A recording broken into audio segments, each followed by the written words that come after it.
Listen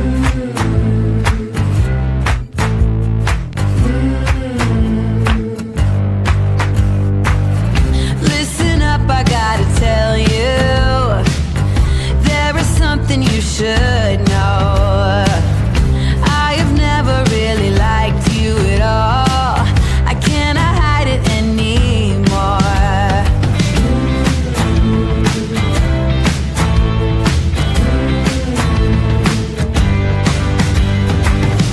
I've been thinking about the future, trying to forget about the past. So many ways that I could change for the better.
This is a true crime discussions channel. We speculate. This is all just speculation. Because it's true crime, it's for mature audiences only. There will be no children allowed, no exceptions. Everything on this channel falls under fair use. Please remember to like, comment, subscribe, and share. It's free.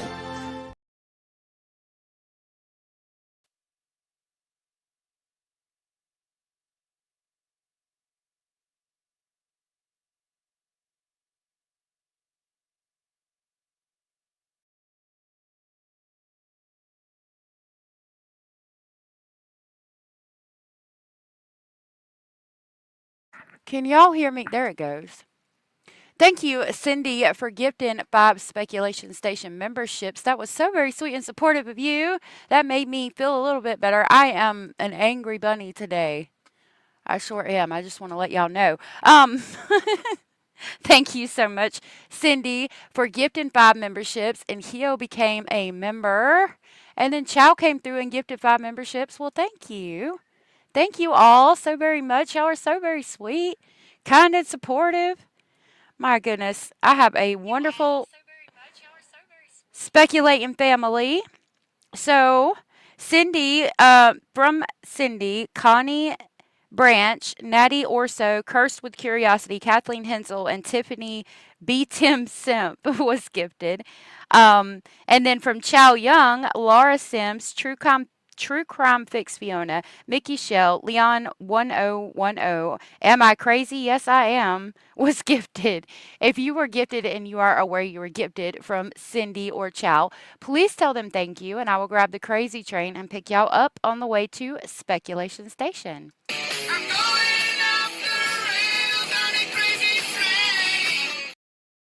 Thank you so very much. That was so very awesome and sweet and supportive of y'all. I really appreciate that. Um, Hello, it's good to see you, Blue Jay and Connie and Orange Rose, Abellis, Julie Ann, Cara, Hio. I know she was in JDR. I hope that your everything's going okay. Um, Cara, good to see you. Southern Cats, good to see you. Curious Christine, good to see you. Edith, good to see you. I'm so glad y'all are all here with us today. Thank you so much for being here. I do have another press conference and a timeline of events for us to talk about. So let's hold on. We got some documents to talk about too. So I suppose we'll start with the timeline of events. That would make sense, and then go into the most recent, which would be the Ring camera and all of that. Okay, I'm going to this website. And I want to share it with y'all so I can show y'all how to do this. I try to share with y'all like what I know. I'm actually like real frustrated because um I can't get the divorce records. Like, I want the divorce records. I want to know what the issues were from the beginning, and I can't get it. But this is a great website to go to and to get information. I saw this Kylie Aria Arlano from Utah. I'm curious about that. But for right now, let's talk about the sisters, the Decker children, and look at the timeline of events on this case. So again, this website is Crime Timelines. I apologize, and they have a lot of information. Oh my gosh, y'all! Like nothing is working for me today. I just want to cry. Get off of my page. Stop it right now. Go to timeout. Get in the corner. See it. It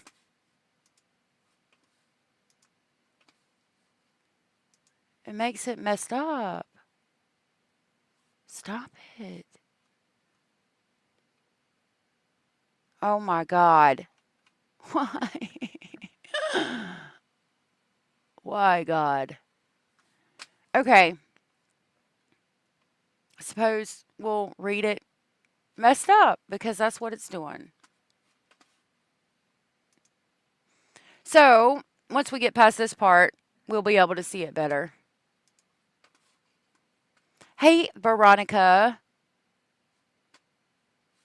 Good to see you. Anybody else that's coming in, thank you for being here. All right. So it's titled Missing Sisters Evelyn, Peyton, and Olivia Decker.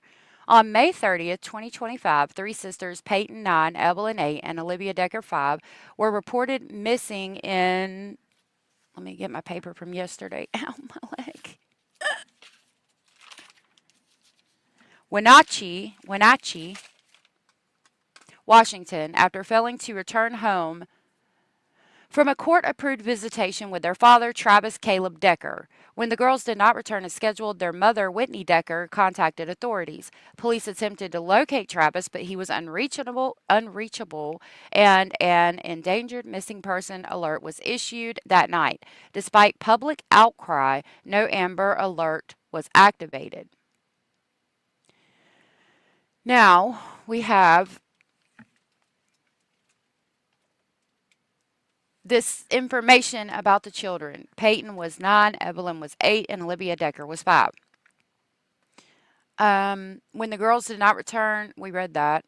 After a 2-day search on June 2nd, 2025, the girls' bodies were discovered near Rock Island Campground in Chilean County, along with Decker's abandoned 2017 white GMC pickup. Preliminary reports indicate all three girls died by asphyxiation, and investigators believe they were restrained before being killed.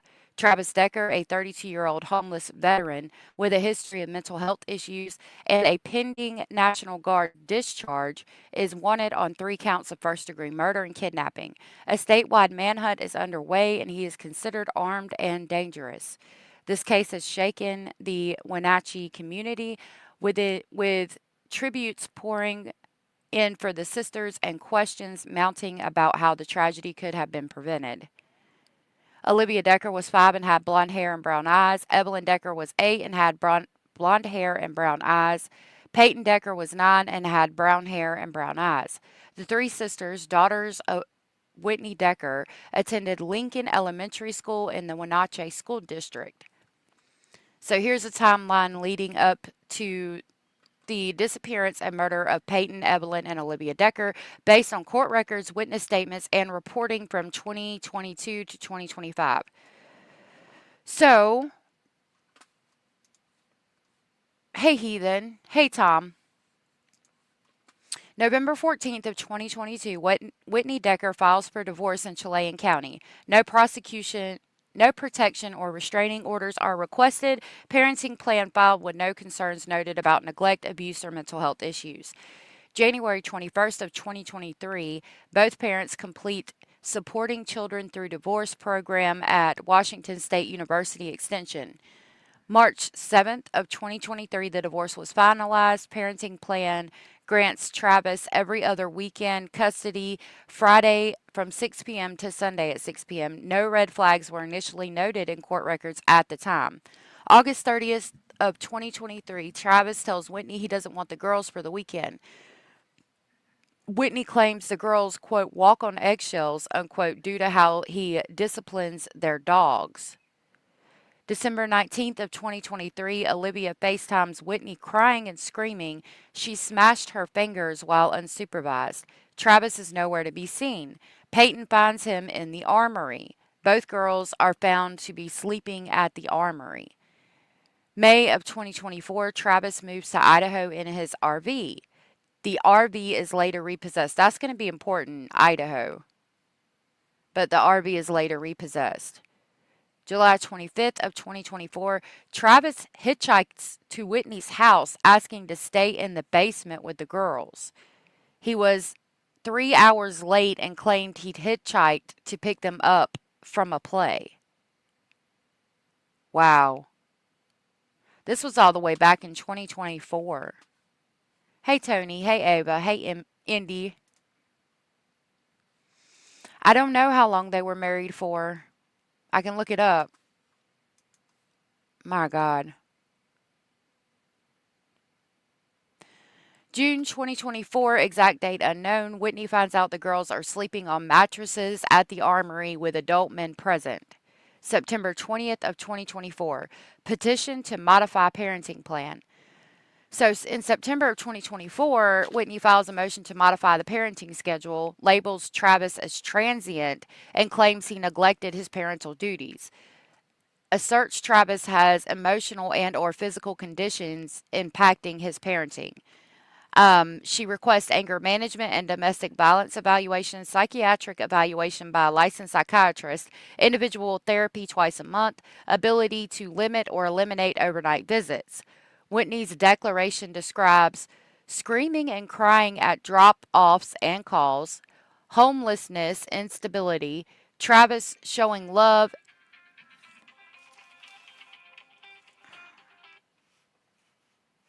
Why is that? Hold on just a minute.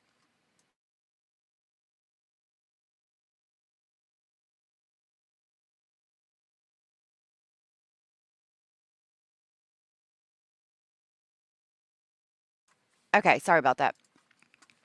Okay.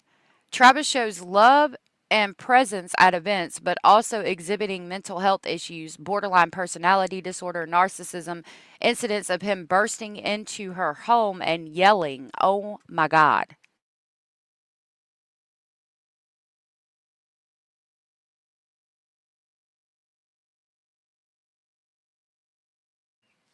Hey, Rhonda.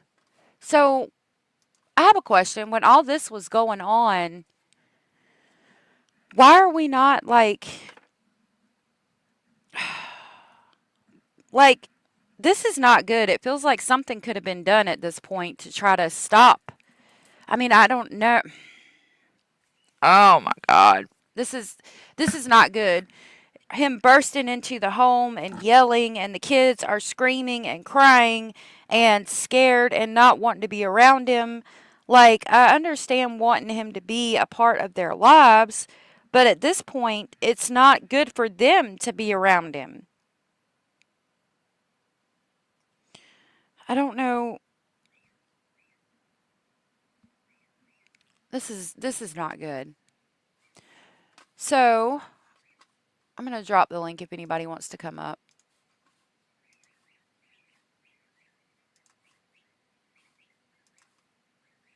Tarina Mullins, thank you for saying thank you. I'm sorry that you're sick, sweetheart. I hope you feel better. Yeah, this is like, yeah, red flag station, Veronica. Right, Tom?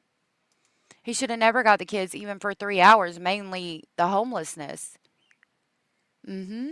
A lot of people saying this seems way too preventable. A lot of stuff documented. Right. Hey, AM. Okay. So September 27th, there's a hearing held in Chilean County Court. Whitney's attorney states Travis lives in his truck and sleeps with the girls in the armory. Travis testifies he has more free time since leaving active duty Army and admits to current homelessness and not paying child support. Court findings the court findings were limiting factors of neglect and emotional physical problems confirmed. Orders no overnight visits, anger management, domestic violence, and psychiatric evaluations.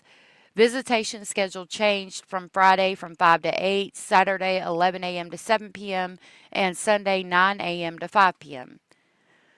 Okay, May 4th of 2025, Travis Decker is reportedly involved in a hit and run incident. No damage is reported. He leaves the scene without being located. May 27th of 2025, Decker is involved in a second vehicle collision cited by Wenatchee Police Department for driving without insurance.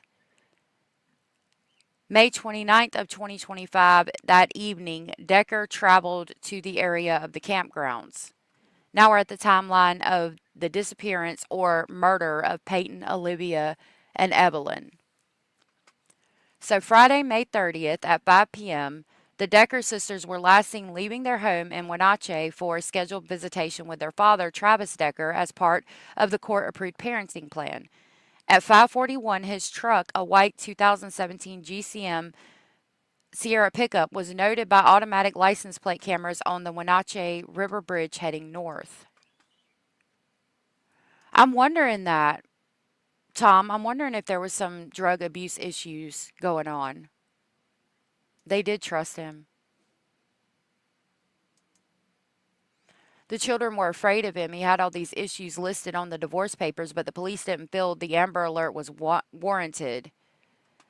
Yeah, I don't like this at all. This is not good. Like, I'm understanding the public outcry. At 8 p.m., Decker failed to return the girls as scheduled. Decker's cell phone went straight to voicemail when called during the scheduled return of the girls. Whitney Decker, the mother, contacted the police department. At 9:34, Whitney reports to the police department lobby. She's described as distraught and crying, states Travis has violated the September 27, 2024 parenting plan, which was no overnights, only visits in Wenatchee Valley. Notes Decker is homeless, staying in motels or campgrounds, and experiencing mental health issues. Whitney states that he drives a white 2017 GMC Sierra. 9:45, police respond to the report. Police attempt to call Decker's cell phone. It goes straight to voicemail, confirming it's off and out of service. Police use flock camera system and find Decker's truck was last seen on Horse Lake Road, and the vehicle had traveled westbound on Highway 2 from or out of from or hold on, sorry, from Wenatchee. Late evening on Friday, detectives checked all hotels and motels in the city limits as well as Confluence State Park. They spoke to a park ranger and was able to check their camping roster. Decker was not listed as staying at any campsite. East Wenatchee Police Department Officer Colony was contacted and asked to check East Wenatchee hotels for Decker's vehicle. After a search of the area, Decker's vehicle was not located. Washington State Patrol was contacted Friday night to request an Amber Alert. However, it did not meet the required criteria.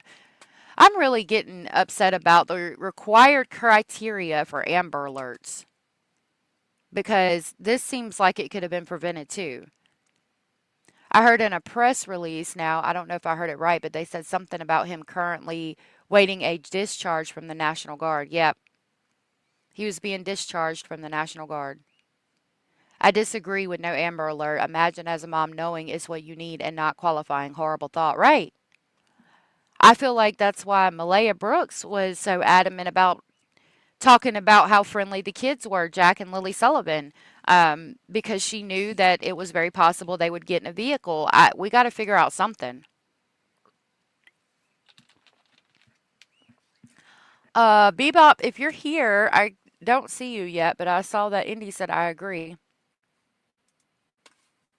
Okay.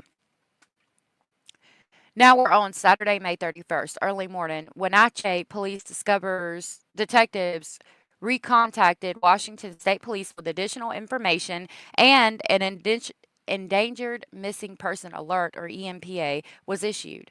The morning, the girls missed a scheduled park event and no contact from Decker. 7:30 p.m., the Wenatchee Police Department is asking for assistance in locating three juvenile females believed to be missing and unable to return home on their own.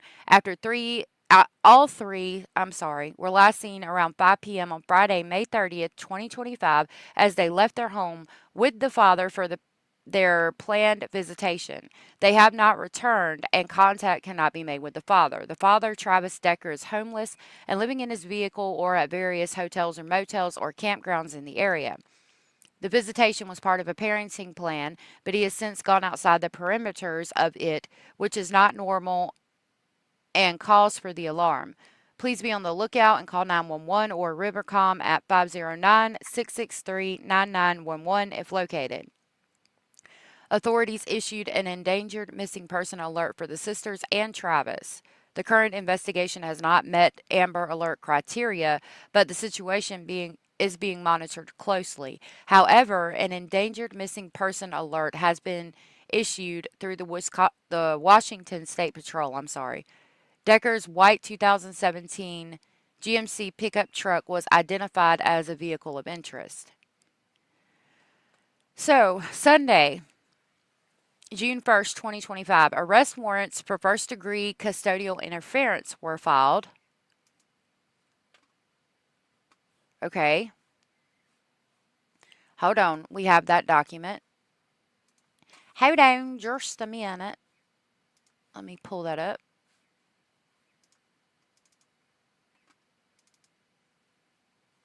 I got to go through them.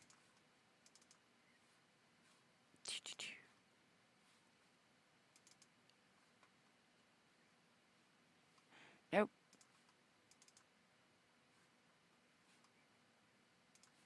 I'm sorry, y'all. Hold on.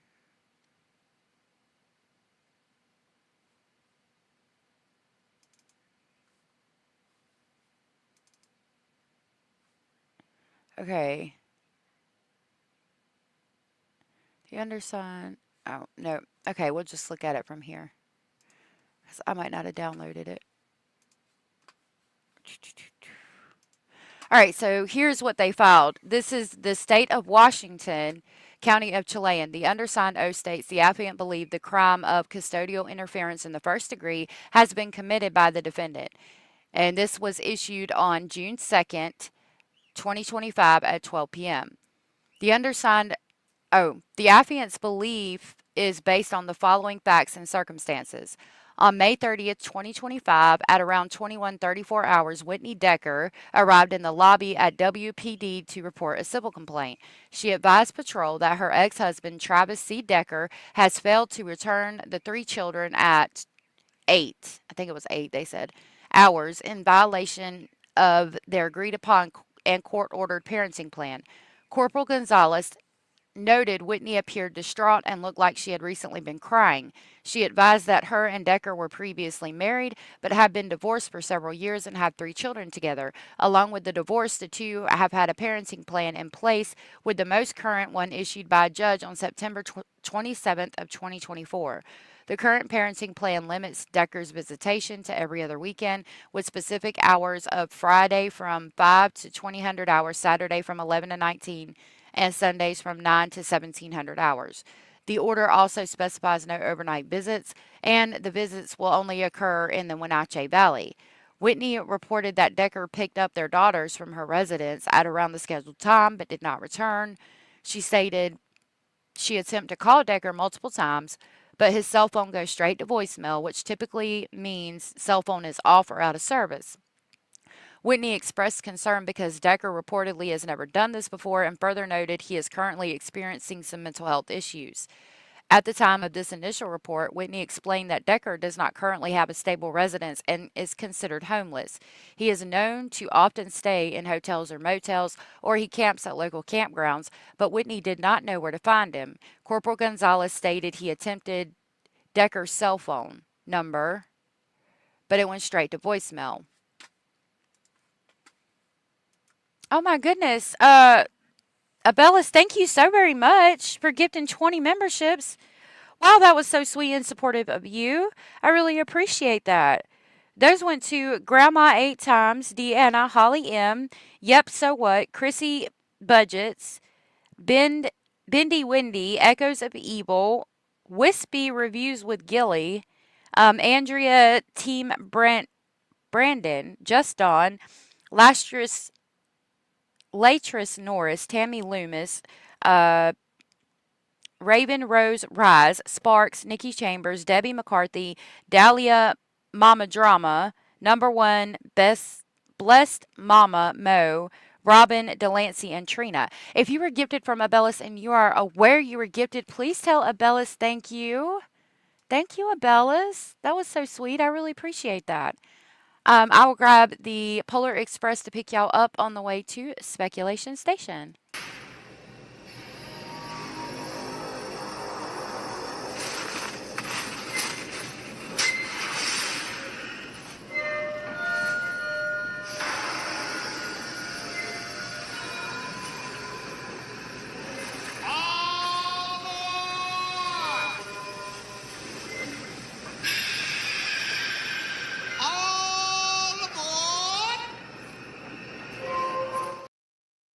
Thank you so much, Abellis.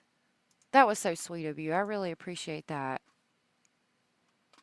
Trish, I just lost my baby sister 7 days ago and just seen the channel to chill out with. I'm so sorry that you lost your sister. That's so horrible.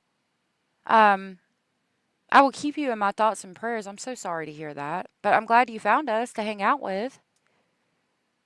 Veronica said so many people are subscribed that I never see here. I'm happy so many are subscribed. Me too.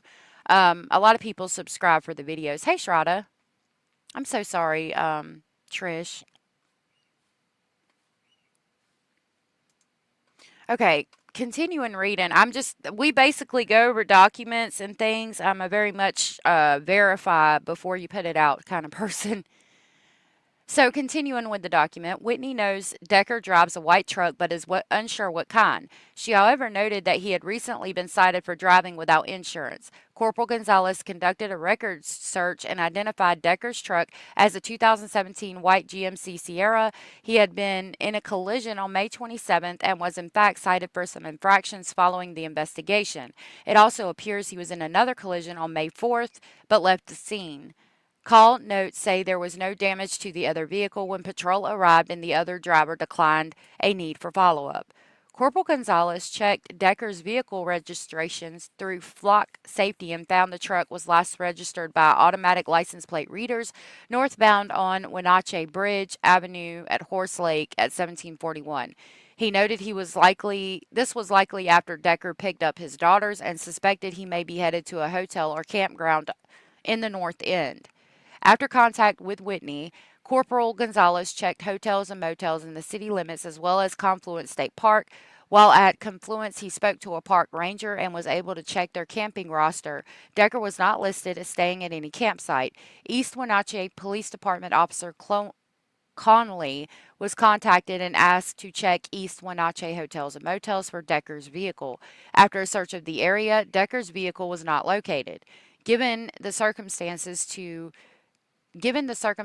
an ATL or attempt to locate was initiated for all Valley agencies to be on the lookout for Decker, his vehicle, and the children.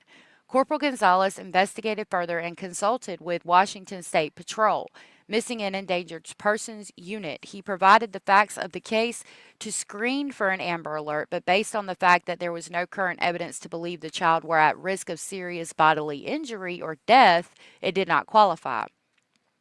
Whitney was advised of the updates and inability to locate the children, Decker, or his vehicle. She was advised to call Rivercom immediately if and when she hears from Decker. On May 31st, there was a large social media presence looking for information into the whereabouts of Decker and the children. By the time I saw the social media post, it was clear that Whitney had not been able to contact Decker for over 12 hours, and from WPD's pass down, it was noted that one of the children had an event planned at a local park the morning of that Decker and the children never showed up for. So I don't know if you saw, but when we were back on the website called Crime Timelines, where we're reading it, and when we go back there, I'll show you again. All I did was just click on the word source, and it brought this up.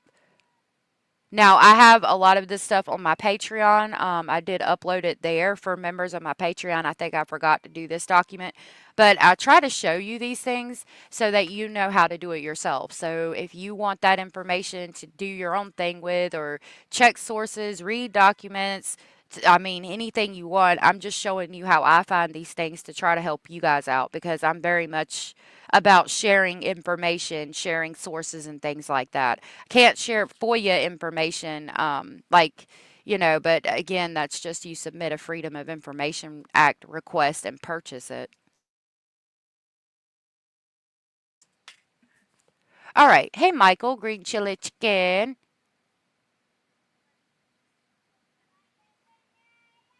Oh, yeah, I know. It's so sad. So what was his plans after he picked the girls up? Has that been made clear?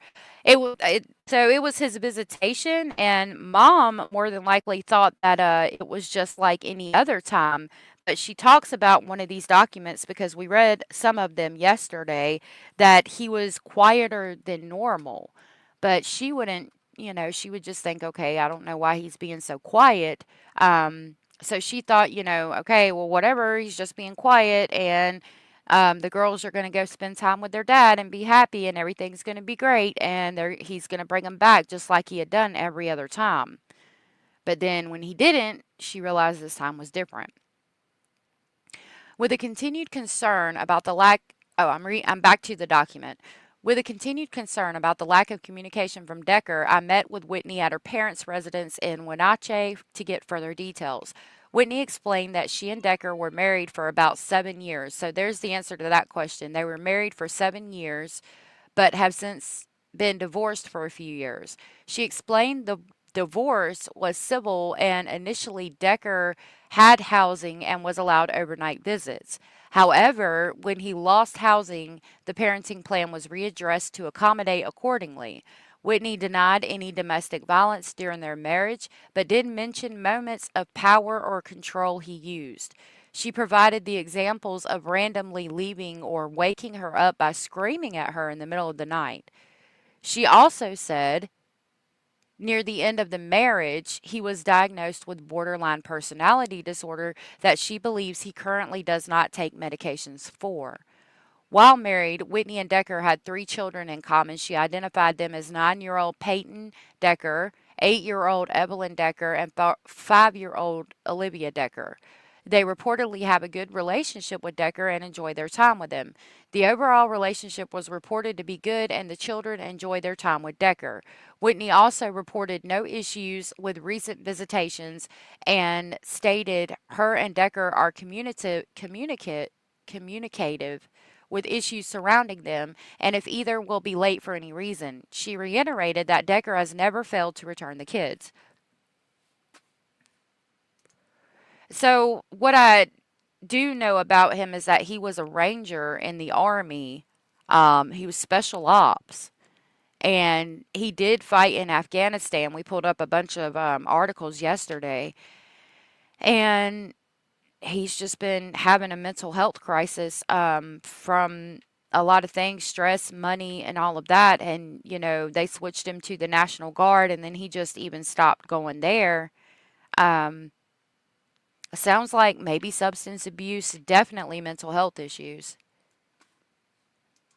But with that training, it makes him harder to locate, and it makes it different. Like we don't know if he might have snapped and maybe had a flashback to a time when he was fighting overseas and been completely out of his mind at the time when he committed the homicides, or could still be completely out of his mind. A lot of things could come into play, unfortunately, with this. Okay. The parenting plan provided by Whitney specifies the visitation hours and discusses holidays and birthday considerations. Notable concerns are reasons putting limitations of parenting. Okay. Notable concerns are reasons putting limitations of parenting show Decker has neglected his parental duties and has long-term emotional or physical problem that gets in the way of his or her ability to parent. The plan also notes details about access to the children and ability to talk with them via cell phone when needed. Whitney said they agreed to the plan, but the signature line states Decker refused to sign.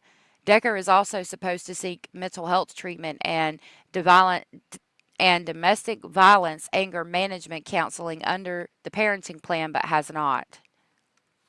See, this is really hard for me, that part right there.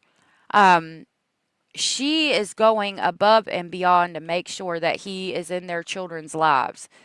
He didn't even sign the parenting plan that had to be reassessed. He hasn't sought mental health treatment or anger management or domestic violence treatment, and she's still letting him see the children. Now, a lot of people would say that's not good and that's a red flag, and that may be true. But I think it's important to note that she was trying really, really hard to make sure he was a part of their lives. I've heard or read in other articles, she talks about how he would go to every extracurricular activity that the girls had. He was always there. Yesterday we talked about familicide, which is where a parent takes out the whole entire family or the children. And considering that they got divorced in 2024, he's lost everything. After that, he became homeless, and the parenting plan had to be reassessed again. He's losing his job. He's losing his place to stay and live. He's just lost all grip with, I mean, the ability to make money, support himself, and be financially stable. He's lost his wife, his family, and all of that. I'm not trying to, be sympathetic, but I think it's all of these things and the stress combined that brought us to this point, unfortunately. That's what it appears. I mean, they said that there wasn't DB history, but if he's supposed to seek treatment for domestic violence and anger management counseling, that lets me know that there's a possibility that there was one. Good to see you, Kalisa. That part makes me say no unsupervised visit. Right. Yeah, I think it should have been maybe a way we could have changed it is to make sure it was supervised at all times. But again, you don't think as a mother that the father would do things like this. Okay. The exchange on Friday night occurred without issues. However, Whitney noted Decker was quieter than usual, which was out of character. She mentioned the recent ticket being a financial burden for him, along with garnished wages due to back child support. She then added that he has been talking about getting rid of his dog due to housing and further financial concerns. Whitney stated his children and the dog are the two biggest positives in his life. Whitney also stated when overnight camping trips have been allowed, they have been planned in advance with clear details of the plan. The children also leave with a bag of clothing and appropriate attire to spend the night outdoors. When they left the home, they had the clothes on their back. As of June 2nd, 2025 at 9, there has been no contact with Decker and his cell phone continues to go straight to voicemail when called. He has failed to return to the children on Friday, May 30th at 2000 hours. He failed to return the children Saturday and he failed to return the children Sunday. Decker then failed to show up to work this morning and his boss noted some recent mental health concerns. Given that Decker has failed to return the children when directed and with no open communication with Whitney, it is believed that there is an intent to withhold the children permanently from Whitney. And given that he has supposed superposed three different scheduled times for return of the children, it is believed that he is well past a protracted period. Okay, wait a minute. Sorry. Let me try that again. And given that he has superposed three different scheduled times for return of the children, it is believed that he is well past a protracted period of time. Okay. And given that the children left home with no supplies for the extended time, it is believed there is a substantial risk of illness or physical injury.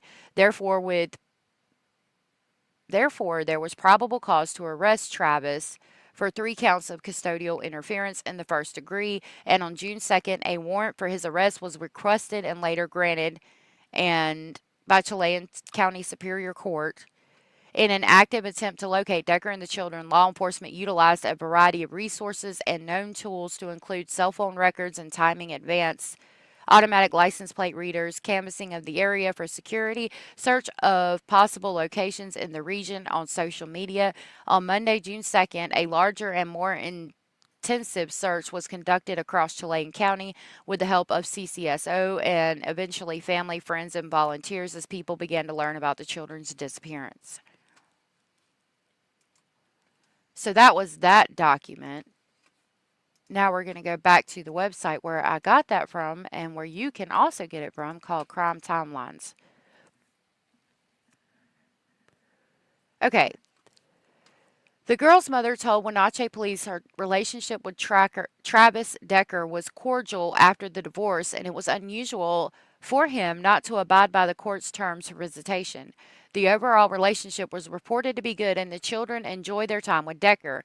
Quote, charging documents state.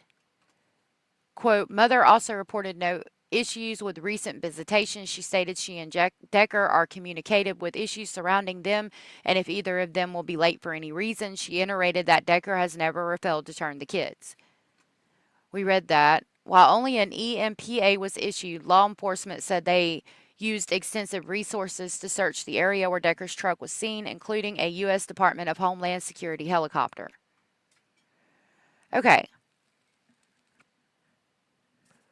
So, now we're on Monday, June 2nd. Based on information developed over the weekend with the assistance of the FBI, Wenatchee Police and Chilean County Sheriff's Officer detectives believed Decker and the girls were still in Chilean County.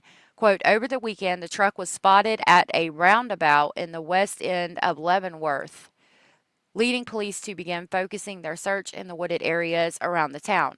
Federal agencies, including the Forest Service and Homeland Security.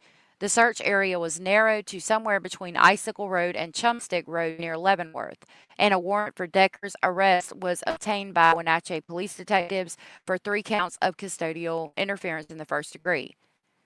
At 10 a.m., CCSO had a meeting with the family. At 3:56 p.m., CCSO Forest Service deputy conducting patrol on his motorcycle located Decker's vehicle in a remote area approximately 17 miles up the road near Rock Island Campground, Icicle Road in Chilean County, Washington. At 4 p.m., Whitney Decker issued a statement, quote, I just want the girls back home safe and sound. That is the most important thing to me. I'm concerned about the safety and well-being of my girls and their dad. This is an unimaginable situation. I am pleading for everyone to look out for them. Unquote. That's sad. While searching an area 75 to 100 yards away down a small embankment, the bodies of Peyton, Evelyn, and Olivia were discovered. The investigation revealed signs of recent camp in the area, and evidence at the scene included zip ties and plastic bags. Preliminary reports indicated the cause of death as asphyxiation. 4:43. Meanwhile, Superior Court Judge Robert Jordan issued a warrant for Decker's arrest before 5 p.m. on Monday. In Washington, first-degree custodial interference is classified as a Class C felony, carrying a maximum sentence of up to 5 years. At 5, a SWAT team was called to the campground, and the area was shut down between 7 and 9. The East Cascade Regional SWAT Team, with U.S. Border Tactical and Search Trauma Rescue Teams, and the Department of Homeland Security were conducting search operations. Icicle Road was closed to the public access at milepost 4.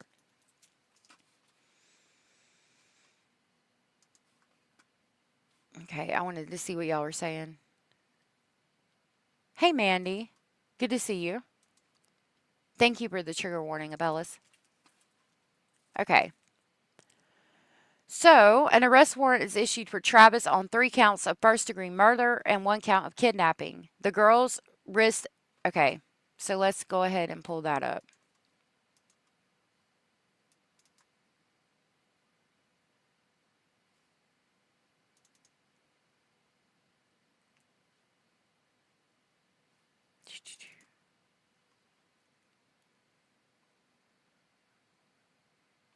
Okay. So this is the Superior Court for the state of Washington. And it reads, comes now Robert Sealby, prosecuting attorney for the county of Chilean, state of Washington, and by this information accuses Travis Caleb Decker of the crimes of aggravated murder in the first degree, 3 counts, and kidnapping in the first degree, 3 counts. Now I'm going to read count 1. Count 1, 2, and 3 are all going to be the same. So count 1, aggravated murder in the first degree. That the said Travis Caleb Decker in the state of Washington on or about or between May 30th through June 2nd did then and there unlawfully and with premeditated intent cause the death of another person, did cause the death of Peyton, a human being, and furthermore, the murder was committed in the course of, in furtherance of, or in immediate flight from one of the following crimes: kidnapping in the first degree, and or 2, there was more than one victim, and the murders were part of a common scheme or plan contrary to statutes and codes. The maximum penalty for the above crime is life in prison without parole. And it's going to be the same. They're going to have the same, like the second count is for Evelyn and the third count is for Olivia. Now we got crime 5, count 4, which is kidnapping in the first degree. That the said Travis Caleb Decker in the state of Washington on or about May 30th did intentionally abduct Peyton, a human being, with intent to facilitate commission of any felony or flight thereafter and inflict bodily injury on her contrary to statutes. She was particularly vulnerable victim with aggravating circumstances. She's particularly vulnerable because she is a child, and not only is she a child, she's his child. So she trusted him. And he used a position of trust, which made another aggravating circumstance because he was their father. And the impact on others is another aggravating circumstance for that count because of the impact it's going to have on Whitney. Hey, Scratch.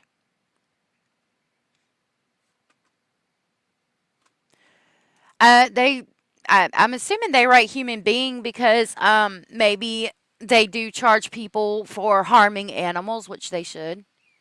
Basil, do you want to come up? Do you want to come up? You do. You gotta come here. All right, there you go.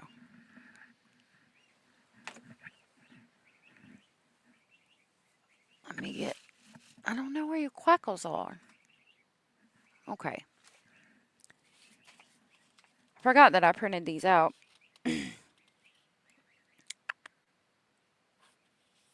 Okay. So, continuing on.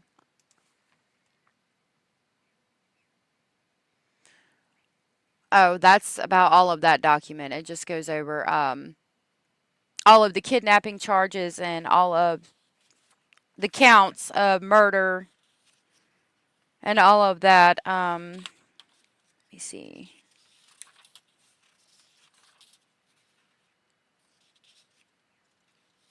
Okay, let's go back to our document. Sorry, I feel like I'm not the best today, but I'm trying, so we're gonna get through this together. All right. So, an arrest warrant is issued for Travis on 3 counts of first-degree murder and 1 count of kidnapping. The girls, where is that document at?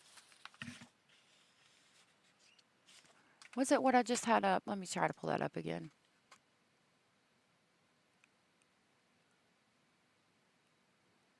No, that just goes over the counts. Sorry. Let me see if it's this one. Yep, it's this one. Okay, hold on. We got another document to read. I'm just going to pull it up this way. Okay, so this is going to give us more insight into what happened with the girls and what they actually found and all of that. So we've read, I think, the first 4 pages. Yeah, because this is the one that has where their names are blacked out. And I think it stops, let me see, approximately 5 to 7. Okay. So, we're going to go down to this page and start with therefore. Okay. So, therefore, there was probable cause to arrest Travis C. Decker. Now, it had just talked about what we read earlier, that she was supposed to, that he picked them up. They were supposed to be brought back. He couldn't be located. So, that's all that they've talked about. It was the 4-page document we just read.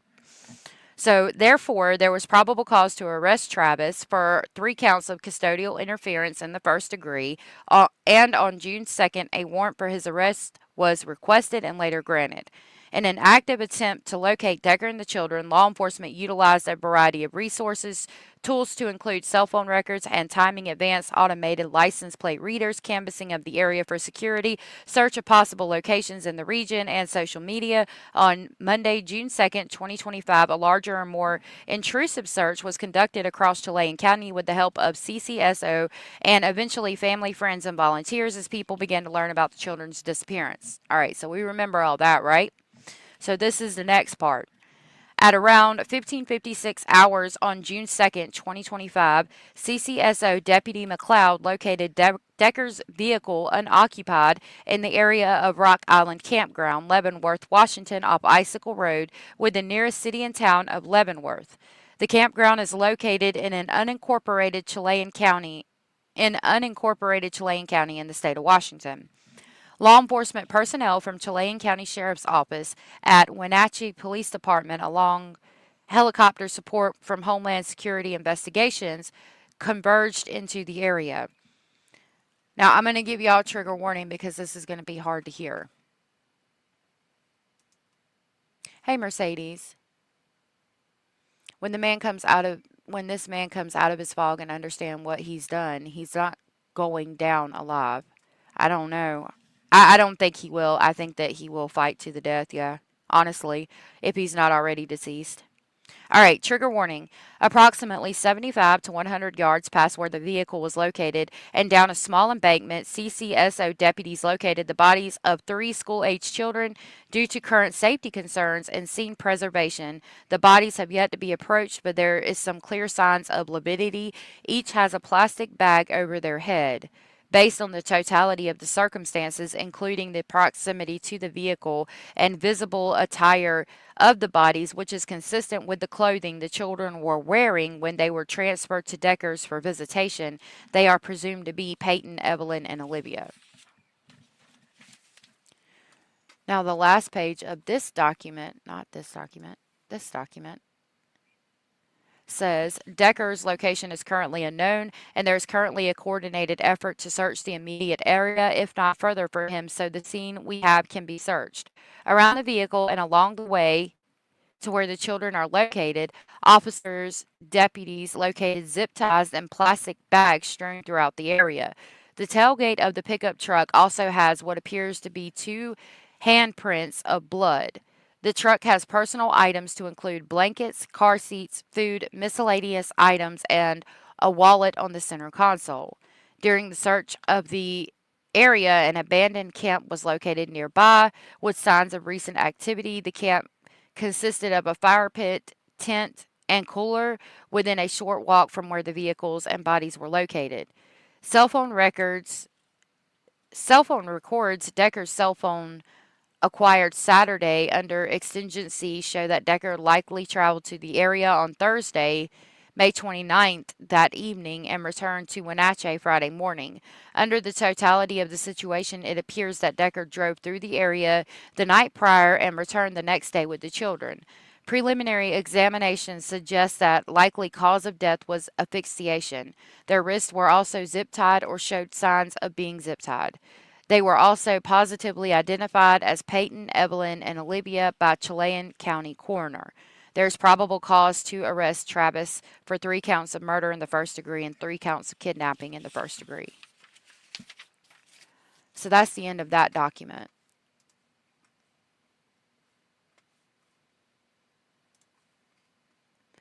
At 6 p.m., a vigil was held for the young girls at Memorial Park in Wenatchee. And at 8:30, a Washington State Patrol issued a notice canceling the missing and endangered alert for Olivia, Evelyn, and Peyton. Okay, now we're at Tuesday. I wanted to show you some documents that I found interesting.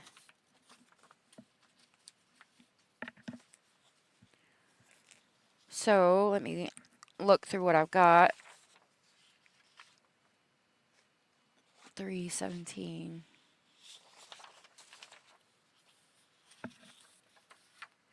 Okay. This document is from the sheriff's office, and it is the active search for the murder suspect is ongoing. It's from that Tuesday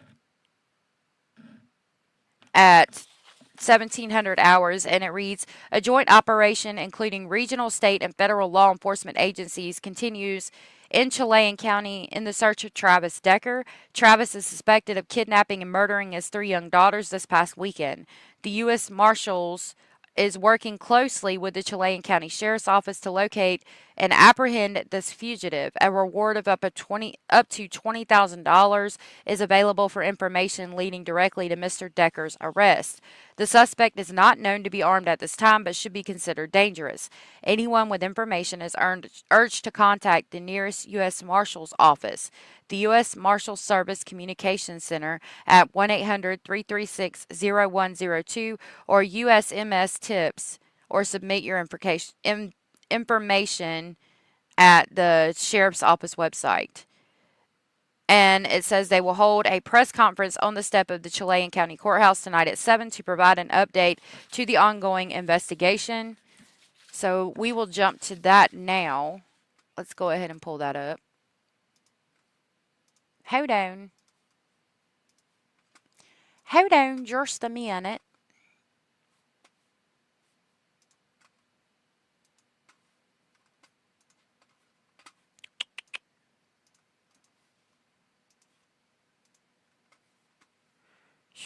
I feel like I'm not all together yet today. Okay. This is the press conference from last night at 7. Okay. Is everybody ready?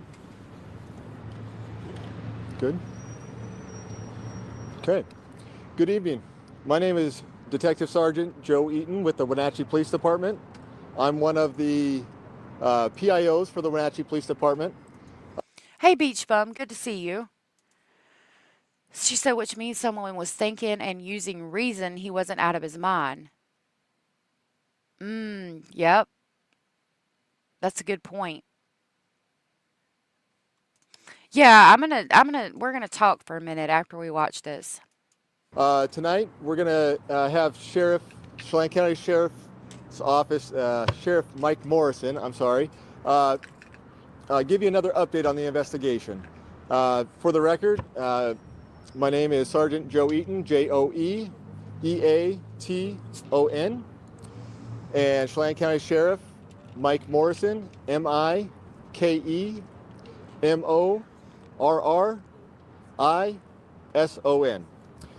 Tonight he'll deliver his updates, and then at the conclusion of his update, we'll have about 5 minutes for questions. With that, I'll turn it over to Sheriff Morrison. Thank you, Sergeant. Try not to disturb anyone's microphones here. Do appreciate everyone coming out. We don't have as much information to provide today, but we have been working tirelessly throughout the day with our federal... Beach Bum, thank you so much for becoming a member. I really appreciate that. That was so very sweet and supportive of you. Thank you. I will grab the crazy train and pick you up on the way to Speculation Station. I'm going off the rails on a crazy train. Thank you, Beach Bum. I appreciate that. You think he was full of hatred, Blue Jay? What he had to say or do to control 3 kids to stay in one spot to do this is what I'm wondering. Me too. And that's a good question. Yeah, everybody talked about how their sheriff looks so good. Federal resources, state resources, neighboring agencies. As always, I'd like to start off just by recognizing the Decker family, let them know they're still very much in our thoughts and our prayers. We've been working hard. Peyton, Evelyn, and Olivia are clearly a motivating force for us. A lot of our guys are working with sleep deprivation, but their thoughts are always on the girls and making sure that we're staying motivated and getting the results the family expects out of us. So, as we mentioned before, not much to go off of. We have been following leads thanks to the FBI and their analysis team that has been going out, processing social media leads throughout the nation, not just here locally. Following up those leads, we've been assigning detectives, marshal services, representatives to go out and do interviews. We also appreciate the nation police departments. We had one in McCall, Idaho today, was doing follow-ups for us. So we're not just keeping our focus here within Chelan County, we're also focusing nationwide on other leads that are coming out. Again, thank you to those police departments, sheriff's offices, state agencies across the nation that have stepped up to assist us and giving us the additional resources that we desperately need. Clearly, this is not the outcome we wanted to see. We were hoping that we could find Travis today, but we are feeling optimistic thanks to our Marshals Department that has come through and tracked down some good leads that we feel are giving us more of an insight into Travis's mindset, where he may have not gone or may have gone to. And we'd also like to thank the FBI and their behavioral analysts unit that has also gone through, done an assessment of some of the interviews that we've had regarding Travis and made a determination on maybe what his thought process was, what decisions he might have made, and where he had gone. In addition to our detectives also following through some of the financial documents, tracking areas that he had previously frequented, and we're optimistic that we will find him shortly. We'd also like to thank Spokane County Sheriff's Office for coming out, Sheriff Knowles, having their helicopter fly from 6 o'clock this morning to 11, as I understand it. At 11 o'clock, our helicopter was also on ground at the fish hatchery in Leavenworth to fly the Icicle Creek. We also deployed our swiftwater rescue team to go through there and start searching the creek in cases that Travis did enter in there. The water is running pretty quickly now thanks to the spring runoff, but we're optimistic that with our air units up in the sky looking over the terrain, it's definitely diverse when you're talking about the amount of acreage that we're covering, that we're doing the best we can. We also want to thank Sheriff Myers down in Kittitas County for deploying some of his search and rescue units, checking trailheads on the backside of Chelan County to see if there's any opportunity that Travis might have made it out to that location. Hello, Laura. Thank you for being here. It's good to see you. Thank you, Anders. Yeah, it's a lot. There's a lot going on. Do you guys remember that super hot convict who got a modeling gig off of his mugshot? I don't remember that. That is funny, though. We have learned so far through our investigation today that he is well versed in outdoor survival. And talking with his father, it sounds at times that he would go out and would be leaving off grid for sometimes up to 2.5 months. So we also understand too that he at times would do caching. So we understand that that's a possibility that he could have scoped out this area before, put supplies out there, and has the ability and the knowledge to survive for a long period of time. We saw this before a couple years ago when we assisted Kittitas County with a similar case. So we are putting our resources out. We saw our SWAT team today out off the Icicle drainage, checking residences through there, in addition to us still having units out on the ground. Okay, I have a problem with what he just said, though. We talked about him being trained as a ranger in the Army. Like, we just now, after speaking to his father, figured out that he's probably well versed in how to stay off of grid and stay out of sight of people, and probably had an area prepared that where he was going to if he was still alive. Like, I figured that out yesterday, and I'm just a nosy lady on YouTube. Like, what are we doing? I don't like that. Continuing to check, in addition to expanding out and looking at local counties. So we're going to continue to do what we need to do, partnering with our federal partners. We will again want to say thank you to the FBI, Homeland Security, that has assisted us more yesterday. Also going with the Marshal Services, the Washington State Patrol that has been working alongside of us, along with their detective units. And we've also had a forensics electronic detective going through the cell phone and other electronic items that we've collected on the scene. So we're hoping to gather more information, take that intel that we've gathered today, and continue to press on tomorrow. But at this time, we have not found Travis. My message is still the same. Travis, if you're out there seeing us, we'd like you to turn yourself in. We want a peaceful resolution to this, but we're not going to relinquish our efforts and giving up any effort that we can proceed to track you down. So please turn yourself in. Let's wrap this up and do what's right for your kids. So any questions? No, and I don't think there'd be any motive to be acceptable. I mean, clearly, it's not the decision of a sound mind, and these young girls were a victim. I agree with that. They were discovered earlier this week. It was outside Leavenworth. You're more up Icicle drainage around milepost 18, around Rock Island Campground. And we do have a map that I think we've already shared online, but it is more of a rural campground. Okay. No, there was another individual that was located today, not related to the case, and that was out towards the Big Y where US 2 and 97 connect, but not related to the case. Sheriff, you mentioned Idaho. There were reports of possible sightings, or maybe it was just the fact that the department received tips. Any credibility to some of that? I know you mentioned they did some investigating. What have you learned from that? I could tell you so far today we had a possible sighting on East Leavenworth Road. We checked that out. It was not Mr. Decker.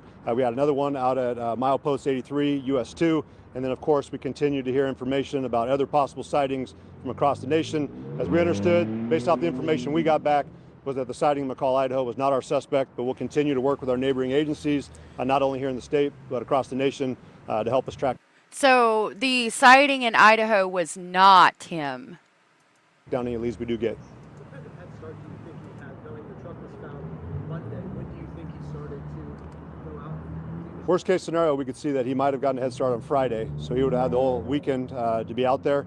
But we're still tracking it down. We will have our autopsy results. It should be coming back tomorrow, and we'll get a better idea of what kind of time frame we're looking at. Is there any knowledge that you guys might have of him possibly making his way back to Wisconsin, where he's from? We're not ruling anything out. So, I mean, we have been in touch with agencies, of course, across the nation, and just tracking down leads. We are aware of other connections he has. We've interviewed friends, co-workers. We're optimistic that we can track down his location. Sir, you left your stuff behind. Did you find in that truck any writing, any note, anything? Our detectives are still going through that process. I know that we worked with the Washington State Patrol Crime Lab yesterday, in addition to our detectives, process all that information. And today, as I was leaving our emergency operations center, we did have members of the Washington State Patrol that were processing some of the cell phones we located in the vehicle. What military training does he have that could be a factor in his ability to elude authorities? We do understand, and we're getting more confirmation that he might have possibly gone through mountain survival school, but we also know too that he's been an outdoorsman since he was a kid. Talking with a parent, it seemed like this was something that he was attracted to, liked doing in his free time. So clearly some of the knowledge he's probably acquired throughout his lifetime, in addition to the training he might or might not have acquired through the Army, is something that we're taking into consideration. But we do want to validate what trainings he's actually gone through, and we do have some U.S. Marshals tracking that down as well. Sheriff, what is your reaction to the fact that he's been out and about? I'm telling you right now, he could probably survive for months, maybe even years, out in the middle of nowhere. You said for as long as 2 months. Does that give you room for pause that he is no stranger to being out and living off the grid for so long? Well, we're certainly an agency that learns from the past. I mean, we saw this before, I believe, around North Bend. I don't know how many years ago that was, where they had an individual who had been involved in a similar incident and then had dug himself a bunker out there. So we take that in consideration, that he may be aware of our surroundings, has the ability to survive, and that's going to certainly make it more challenging, but we're up for that challenge. I mean, we recognize that 87% of our county is not accessible by road. We've been dealing with that over the last 125-year history of this agency, so we're no stranger to that.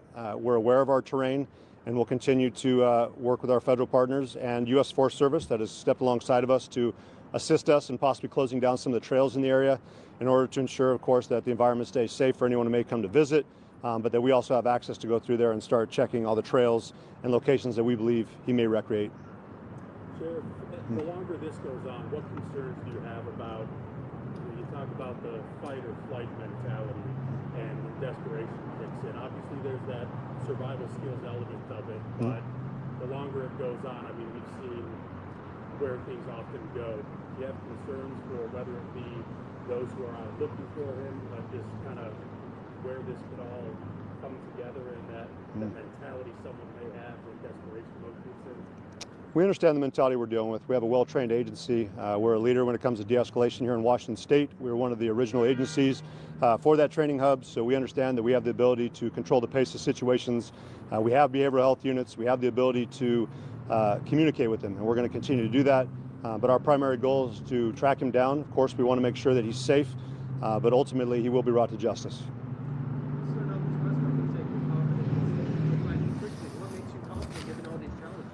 The amount of partners that have come alongside of us. I mean, again, I've cited the U.S. Marshal Service, the FBI. We've had Homeland Security investigations. We've had Border Patrol's tracking team here. We've had Douglas County, East Wenatchee. The amount of resources that we put on this right away gives me confidence that we are doing everything possible, in addition to working with the behavioral analyst team and also bringing cadaver dogs. We're open to anything and everything, and so far, despite our limited resources, it's part of our mission statement with the resources entrusted to us. I think that a lot of people have come alongside us to help us out. That's why I'm optimistic. So we're not doing it alone. So they have brought out cadaver dogs to see if he did take his own life. Yeah, somebody seen the movie. Yeah, I don't think they understand quite what they're up against either. Hey, Grandma of 8, thank you for saying thank you. It's nice to see you. Been in contact with his father. What has that interaction been like with his immediate loved ones? What are they telling you about their reaction to this immense tragedy? How are they handling it? They're frustrated with the situation, clearly, but this is their son. So, of course, that they have concerns about his safety. But overall, they understand that he does have to be brought in and he has to be held accountable for his actions. One more question, please. One more question. Sheriff, I just wanted to clarify. You said that with this survival skills coming to light here, how does that change moving forward as we get further and further into this investigation? Well, we understand that he can cover a lot of ground. I mean, certainly based off what I know from him, he's in decent shape, and he has the ability to go out there, which if anyone's been out in that part of the county, it's thick. So it's going to make it more challenging for us to locate him, and especially if he's knowledgeable and he knows how to conceal himself. That will make a unique challenge for us. But we feel pretty confident in bringing members of Border Patrol in too, with their experience of working in more diverse terrain, especially along our Canadian border. We have people who are experts in that field as well, and also excel and have the military training as well. I mean, we recognize he's not a subject matter expert. I'm not going to glorify him in that sense. I do appreciate his service, but overall, we have other men and women who are assisting us who are also military veterans and have that kind of background and experience. And I would certainly point out our Forest Service deputy that was able to immediately locate it as soon as we got information about a general area where he's at. We're up for that challenge. So that's good to know that they have other veterans and people who have training in these areas of expertise out there looking. So, thank you. Okay, for our media partners, I do have a contact sheet that I'd like to have completed. That way we can easily follow up with each of our media partners. Okay.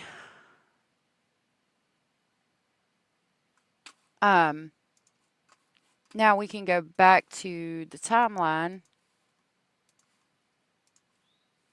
So,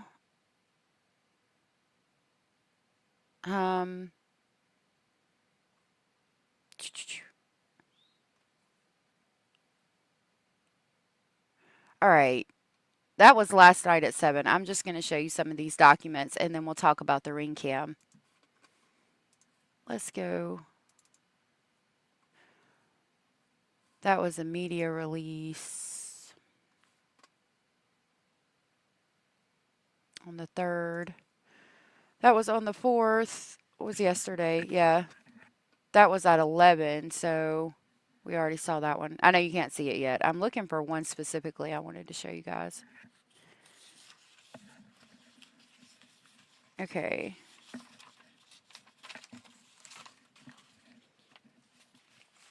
So we can look at this one, and then there's one more that I know of I wanted to show you.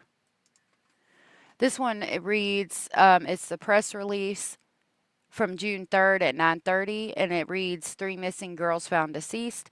The Wenatchee Police Department is saddened to report the 3 missing girls have been found deceased. We want to express our sincere and deep, heartfelt condolences to the family at this time. We have been in close communication with the family at each step of the investigation.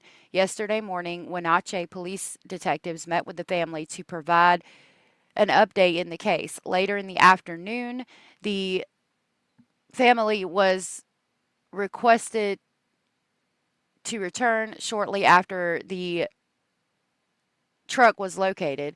For the next several hours, the family remained at WPD with leadership and received updated information from the scene as it became available. I'm sorry, I should have printed it out and I can't hardly see it from back here. I'm just not having a good day.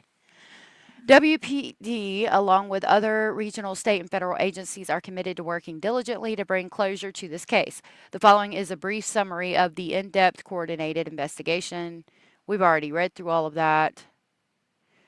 And then it gives us information about Travis. Okay. Not that one. This is one I wanted to share with you guys. This is from the superintendent from the elementary school. And it reads, Superintendent message, tragic loss of Lincoln Elementary School students. And it's posted June 3rd, 2025. Dear staff and families, I'm writing you today with a heavy heart regarding an incredibly difficult situation at Lincoln Elementary School. Today, law enforcement announced the tragic passing of 3 of our Lincoln students.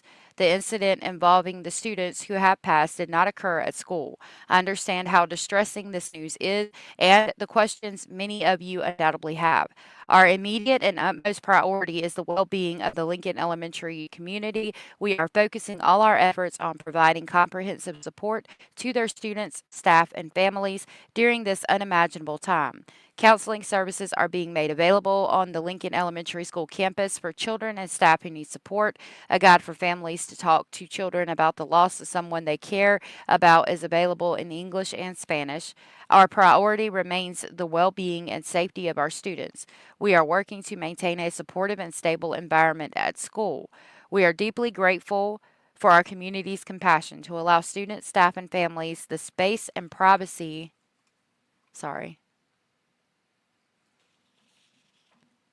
They need to mourn and begin healing. We respectfully ask that you do not come to the school campus except for regular school business. Our thoughts are with the family, the entire Lincoln Elementary community, and with everyone touched by this situation. We will continue to update you as needed. Sincerely, the superintendent. Okay, I want to pull up this. I don't know if y'all saw that. I'm so like sidetracked and out of my head today. I apologize if you didn't. I wanted to pull up this article that shows us the ring cam footage. I haven't looked much into it yet because I was trying to gather all this stuff while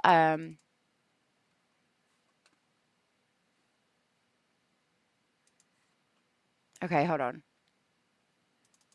I was trying to gather all of this stuff in a rush, so it was stressful, so I apologize for not having my crap together more than I do. Okay.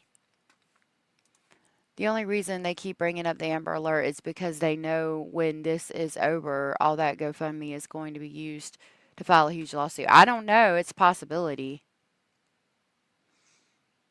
Speaking of the GoFundMe, I did share it on my YouTube channel on the post section if you guys want to donate. And we'll talk about it again in just a minute.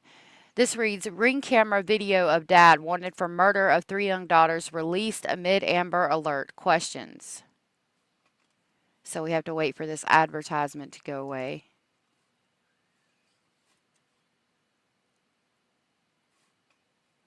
I don't know why they got Ludacris doing commercials now. It's really weird to me.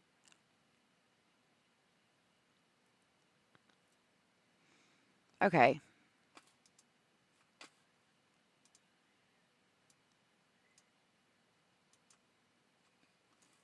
It has no sound.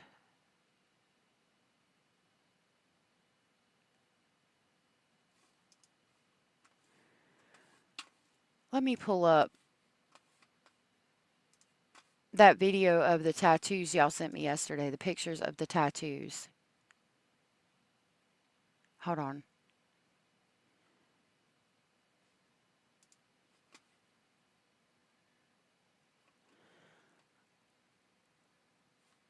Hold on just a second. I wanted to pull up the tattoos that we pulled up yesterday.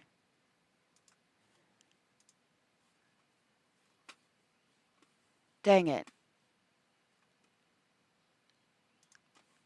I don't think. Okay. If we zoom in enough, we see that there is a fish here, and then the 2 lines here, and then the flag there. And it's the same right here. Okay? Let me make sure y'all can see it. So the ring camera, that has been verified to be him. You can see the lines there and the fish there.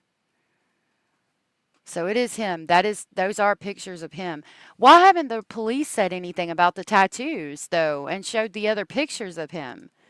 Because this guy looks completely different than this guy. And he could look more like this now.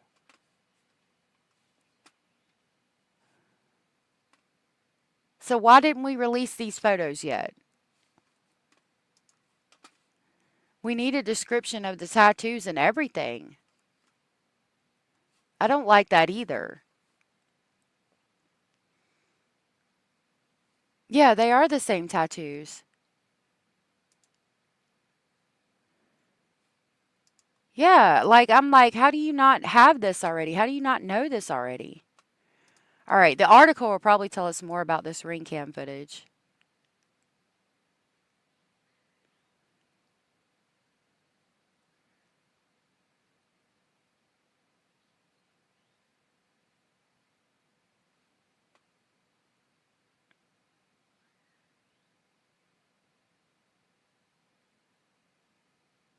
He's shaking his head like he's doing it like a certain number of times.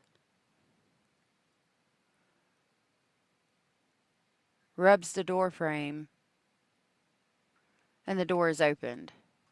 Huh. This Father's Day, Dad. Nope. Not today. So it says official looking for a Washington state father wanted for the murders of his 3 young daughters have released recent ring cam footage and photos of him as they seek help from the public in finding him. The videos and images are from days leading up to the 32-year-old Travis Decker's visitation with his daughters on Friday, which is when they went missing. Quote, these are the most recent photos and videos we have that reveal his last known appearance, the Chilean County Sheriff's Office said.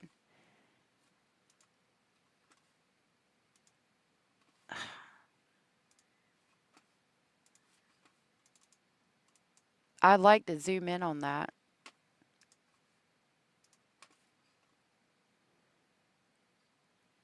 So that's what he looks like from the front, and he had his hair in a ponytail.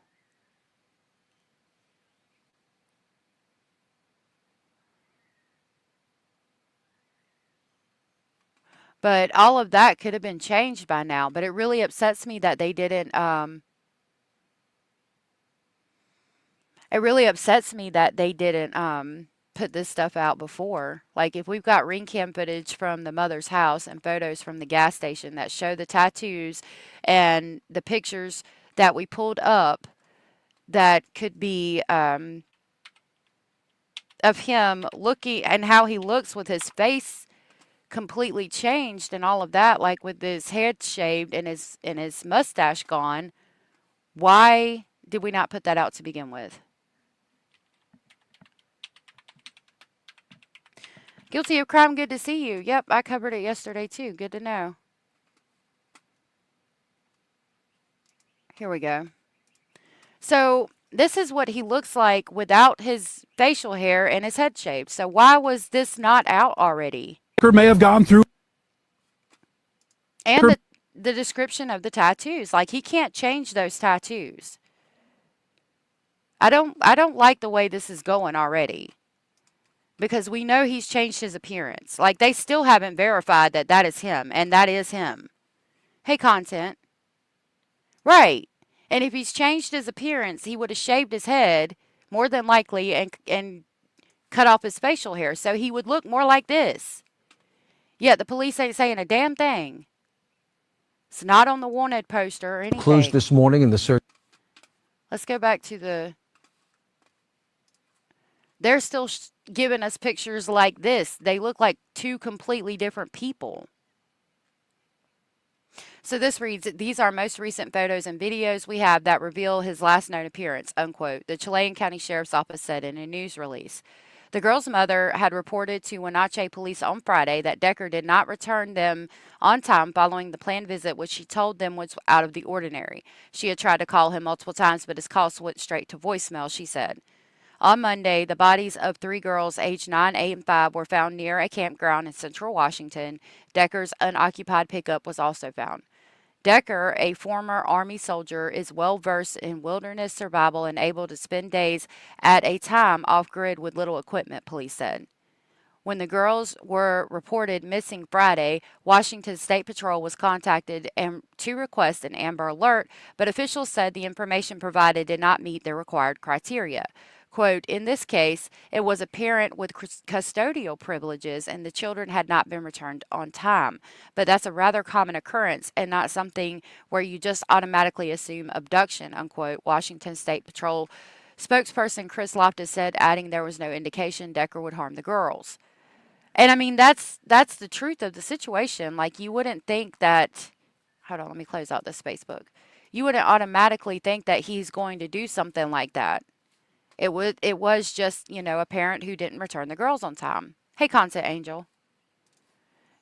Isn't it actually policy to report tattoos and identifying marks? It is. It is. That's why I'm so upset and frustrated by this.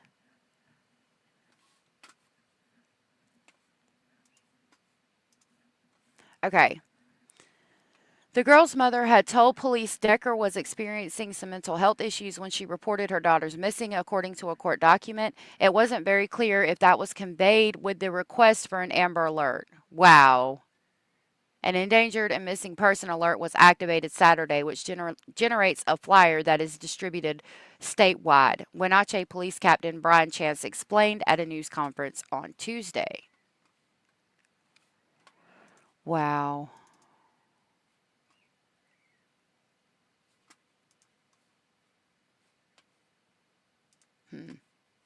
Let's go back up to that ring camera footage again.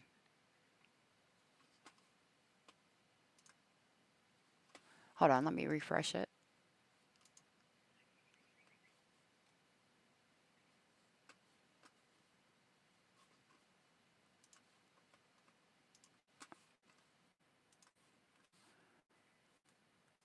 So is he listening to music or something? Like, why is he shaking like that while he's ringing the doorbell? And leaning down. What was that about?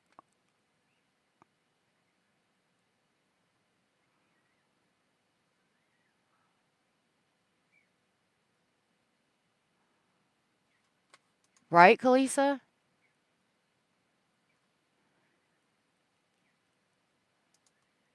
He's acting tweaky in the footage.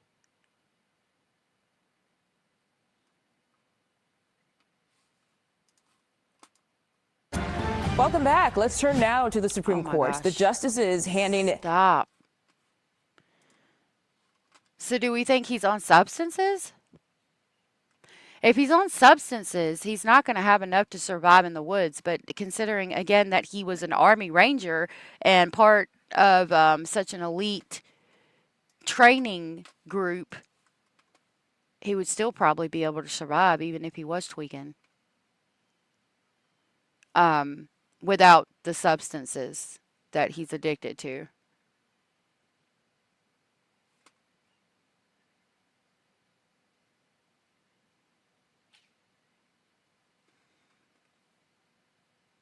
I mean, it appears to me that he definitely could be tweaking right there, but I don't know.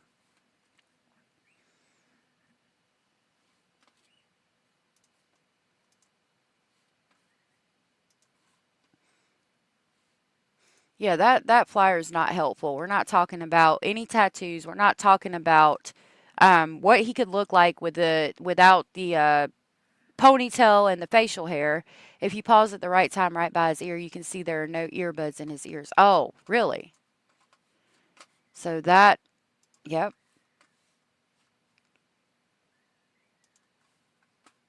Yep. I mean, even the picture right there, you can see there's no earbuds.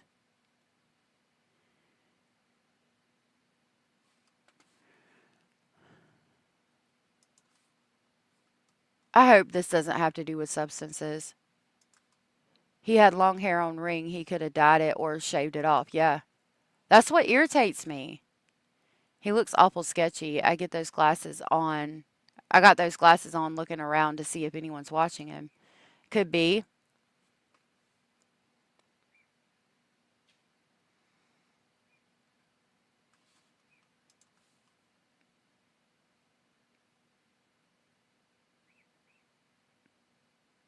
He's like rubbing the door frame.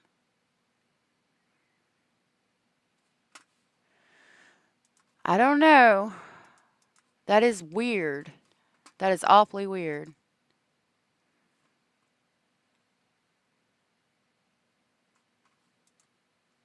Yeah, it didn't look like he had any because it pauses right where you can see there's nothing in his ear. He might have been scratching his leg, and he did look nervous. I'm going to see if we can pull up anything.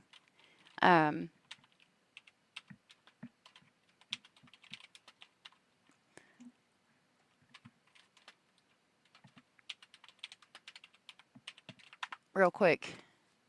If we can't, we can talk about something else. I know we haven't been on here all that long. Yeah. This one's 11 hours ago. Oh, this one's 5 hours ago. So, it's who is Travis Decker? What to know about the Wenatchee, Washington father wanted for homicide. We can watch this video on it real quick. This one's from 5 hours ago. Again, the Wenatchee Police Department reporting that 3 missing girls from that area have been found dead. Hey, Yesterday Nath. morning, Wenatchee police detectives met with the family to get an update on the case. At this time, the search is still ongoing, and the father of those missing girls has not been located. Crime scene processing expected to conclude sometime later today. So Decker is currently wanted for 3 counts of murder and kidnapping, and he is also a former military member, we understand, with extensive training. It is unknown whether Decker is armed or what kind of a risk that he may be posing to the public, but he was driving a... You know, Kalisa said my ex with PTSD and mental and violent tendency would get that super sketchy, hyped up way too even without substances, but he was dangerous at those times. I have bipolar, and I'll get like to where I get they call it like you can't balance out your emotions, like your levels, like you're either really, really high or really low. When I get really high, I start cleaning, and I'm like deep cleaning everything, but I'm also like extremely irritable and frustrated at those times. Extremely. I'm angry bunny today. I'm kind of irritated and frustrated today as well. So watch out. There's your warning. So the ones Blue Jay with him in front of the Ring camera and at the gas station are most recent. But I'm thinking he's going to go try to go back to, you know, he's definitely going to change his appearance if he's still alive. See, that's hard for me. I know he knows how to survive in the woods for a long time. If he's having a mental episode, I don't understand the 2 red handprints and blood on the back of the truck. If he's having a mental episode, is he going to end it himself? Or is he going to try to survive in the woods for an extended period of time? The leg scratch doesn't make me raise an eyebrow, but the stimming and bouncing makes me wonder. I think so too. No, you're good, Blue Jay. Ring has sound. Why doesn't this video have sound? When he was bopping his head, there might be music playing from a car or yard. That's true. I don't know why there was no sound. That's a good question. White GMC truck. That truck has been located, but there is no sign of this 32-year-old father. So if I was wondering that myself, the bloody handprints, Tarina. But the kids were asphyxiated with bags on their hands and their hands, bags on their head and their hands zip tied. So I don't think there would have been any blood unless they coughed up a little blood when they asphyxiated. So I would think it would be his handprints on the back of the truck. He might try taking more people out with him, unfortunately. He might. If you happen to see that white truck, if you happen to see him, definitely call 911. So again, an update on breaking news that we are just getting in. Wenatchee police have confirmed that these 3 missing girls have been found dead. So these girls ages 5, 8, and 9 years old. These sisters reported missing on Friday after a scheduled visitation with their father, 32-year-old Travis Decker of Wenatchee. Decker is now on the run and wanted for 3 counts of murder in the deaths of his 3 daughters. Now, this disappearance sparked an Amber Alert for Decker and a white truck. The bodies of the sisters were found in the woods near the Rock Island campground in Chelan County. That truck has been found as well. A manhunt is on now for 32-year-old Travis Becker as police investigate a tragedy. 3 young girls murdered, and their father is the prime suspect. He is not, now, Decker has not been seen since Friday. He is believed to be armed and dangerous. He is a former military member with a lot of training. If you see him, call 911. And there has been a letter released now from the school district. That letter saying, staff and families writing you today with a heavy heart regarding an incredibly difficult situation at Lincoln Elementary School. Today, law enforcement announcing the tragic passing of 3 of our Lincoln students. The district going on to say, I understand how distressing this news is and the questions many of you undoubtedly have.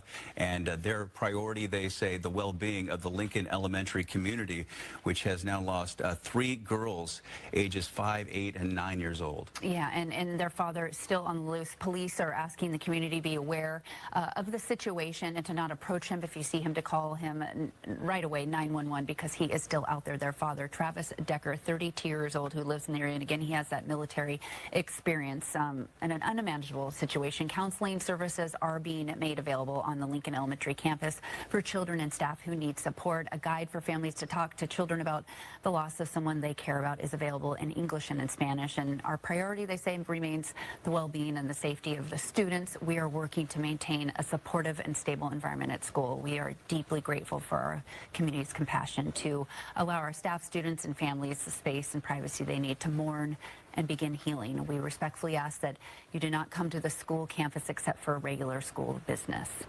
So that is the situation out of Wenatchee, just a horrible, the worst possible ending that we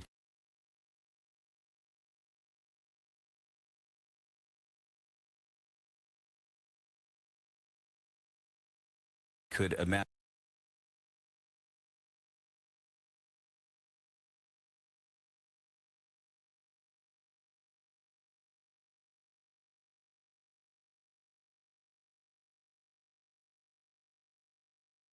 For that situation.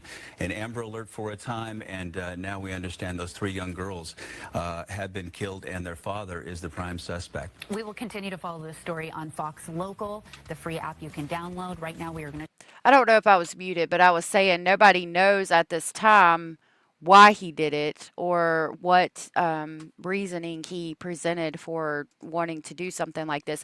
He does have borderline personality disorder, but that's about all we know. This says new photos. It's from an hour ago, but it's the ones we saw.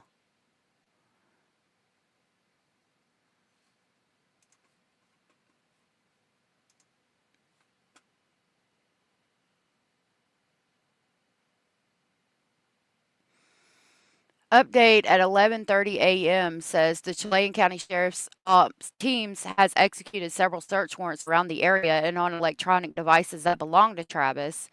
Under Sheriff Dan Osment says is urging citizens who own cabins or reside in remote areas of Chilean, Kittis King, Sonoish, and Okalagan counties to please be aware of the search for Decker is underway. Law enforcement asking those property owners to look at all their doors, including sheds and outbuildings, leave windows and blinds open, and leaving outside lights on. They said more resources have released new images of Decker. And that's him, I suppose. I don't know. I'm concerned about this shit as well, Cara. I'm like, why are we just doing this now?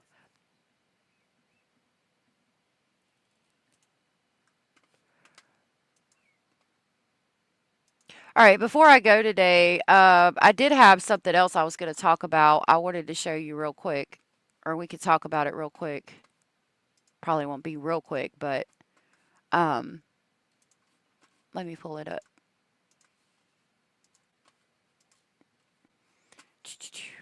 So I don't know if you heard about New Orleans. There was 10 people who escaped a New Orleans jail.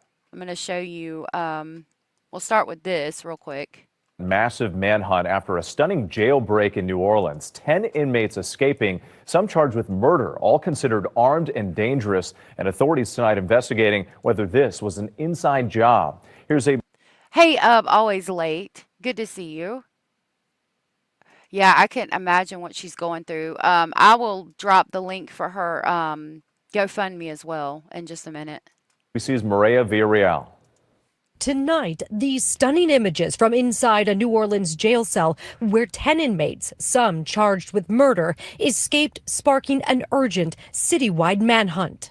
The toilet dislodged from a cell wall, exposing an opening. Scrawled on the wall above, "We innocent and too easy," with an arrow toward the hole where they escaped, out of view of the officer on duty. Authorities say it happened just after midnight when the inmates broke a lock on a cell door. They were still able to exit the jail about 1:01 a.m. after breaching a wall behind a toilet in the jail. And based on video surveillance, they were seen exiting a door on the docks where we normally bring in supplies, scaling a wall and running across the interstate.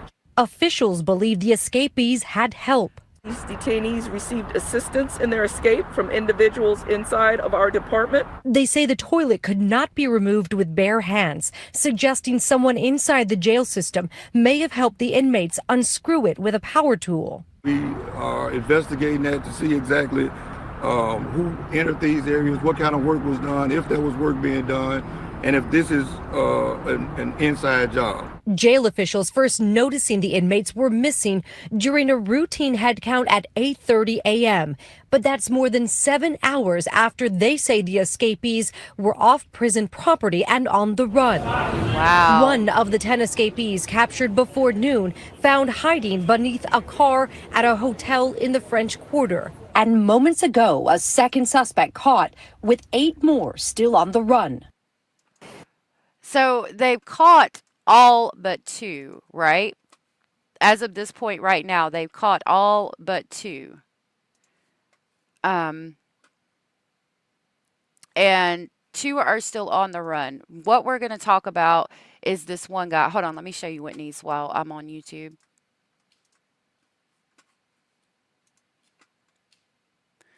So this is a post I made 20 hours ago. It said I wanted to share the GoFundMe for Whitney Decker. Whitney is the mother of Evelyn Payton and Olivia Decker, who were murdered by their father this past weekend. Travis Decker is still on the run. Prey is found and brought to justice. Here is the link to her one and only fundraiser.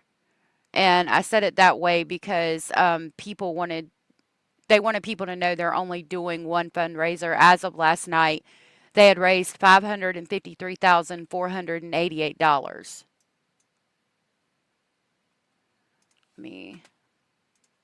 Okay. Now, let me show you after I know. Well, it's giving me that. I don't know what that is. Let me just.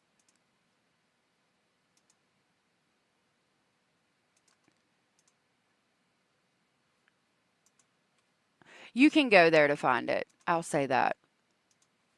Let me show you what I found today on this guy. One of them. I gotta go to my Gmail. Hold on just a minute. Hold on just a minute.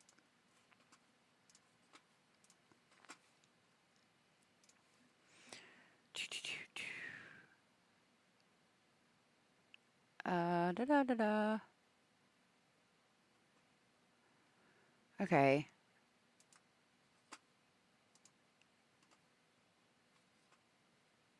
Yeah, I think this is it.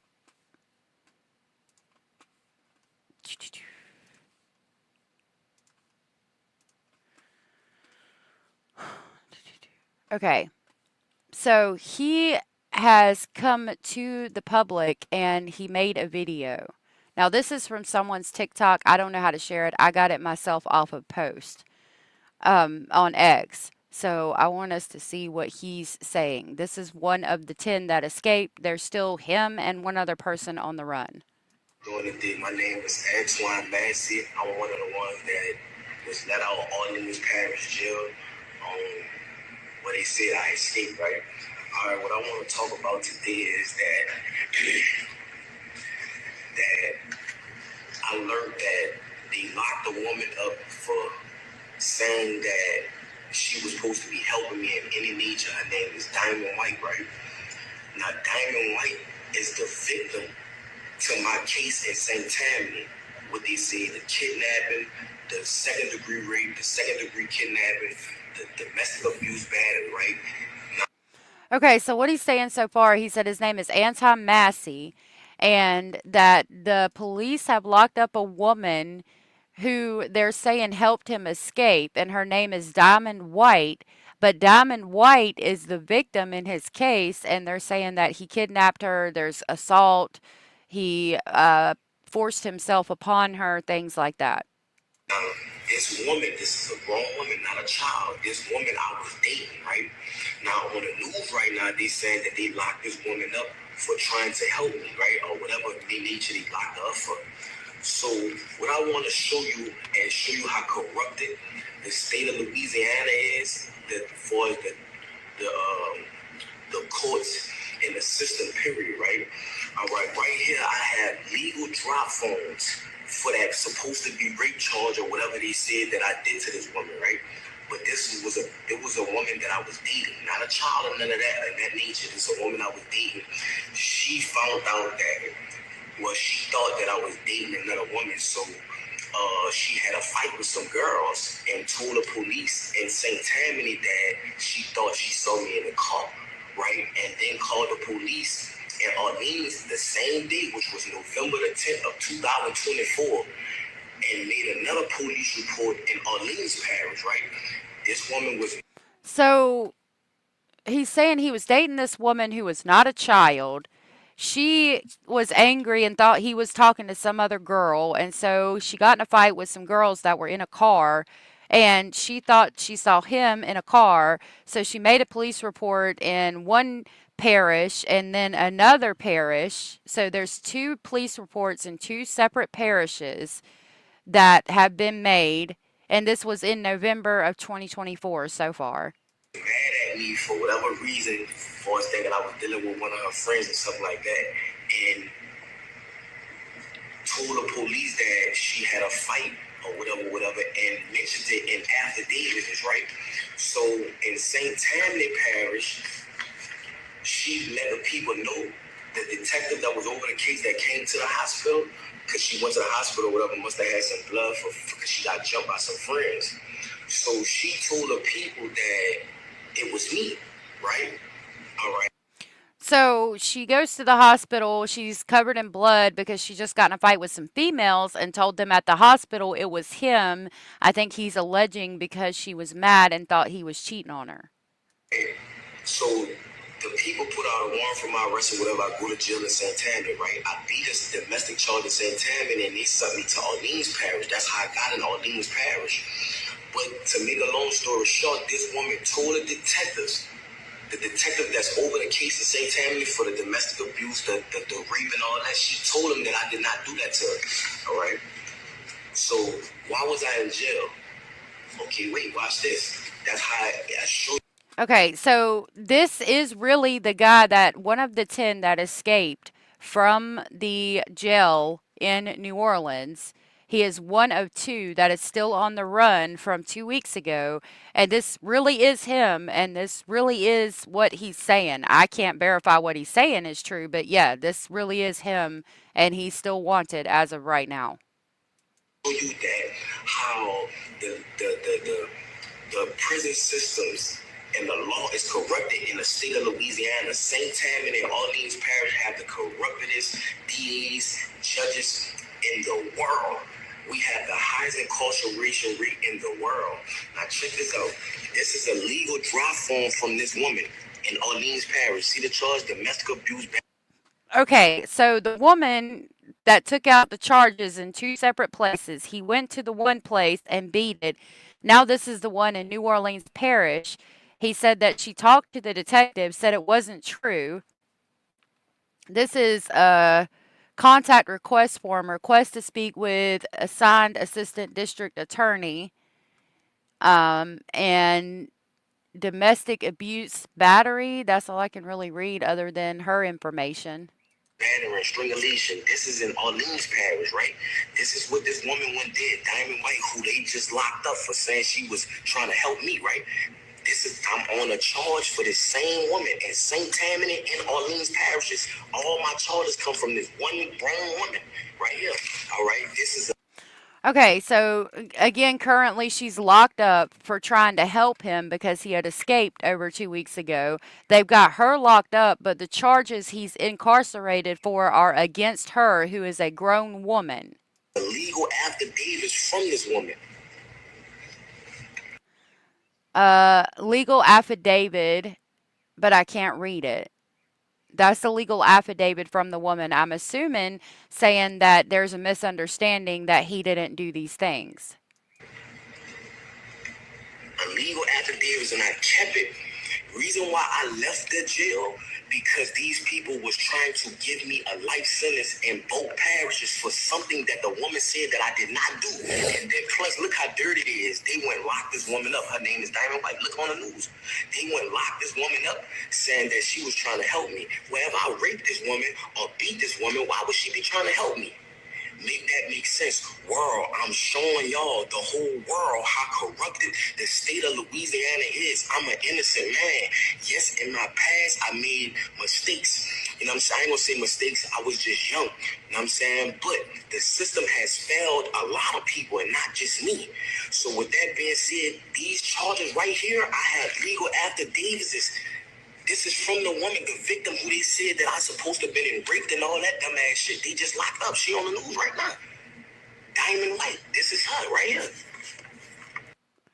If this is true, this is messed up. So what happened, more than likely, is she took out these charges. She tried to drop the charges, but the state picked them up, and he might have got hit with the bitch, which is, if he got hit with the bitch, that's why he's looking at life. The bitch is habitual felon. If you've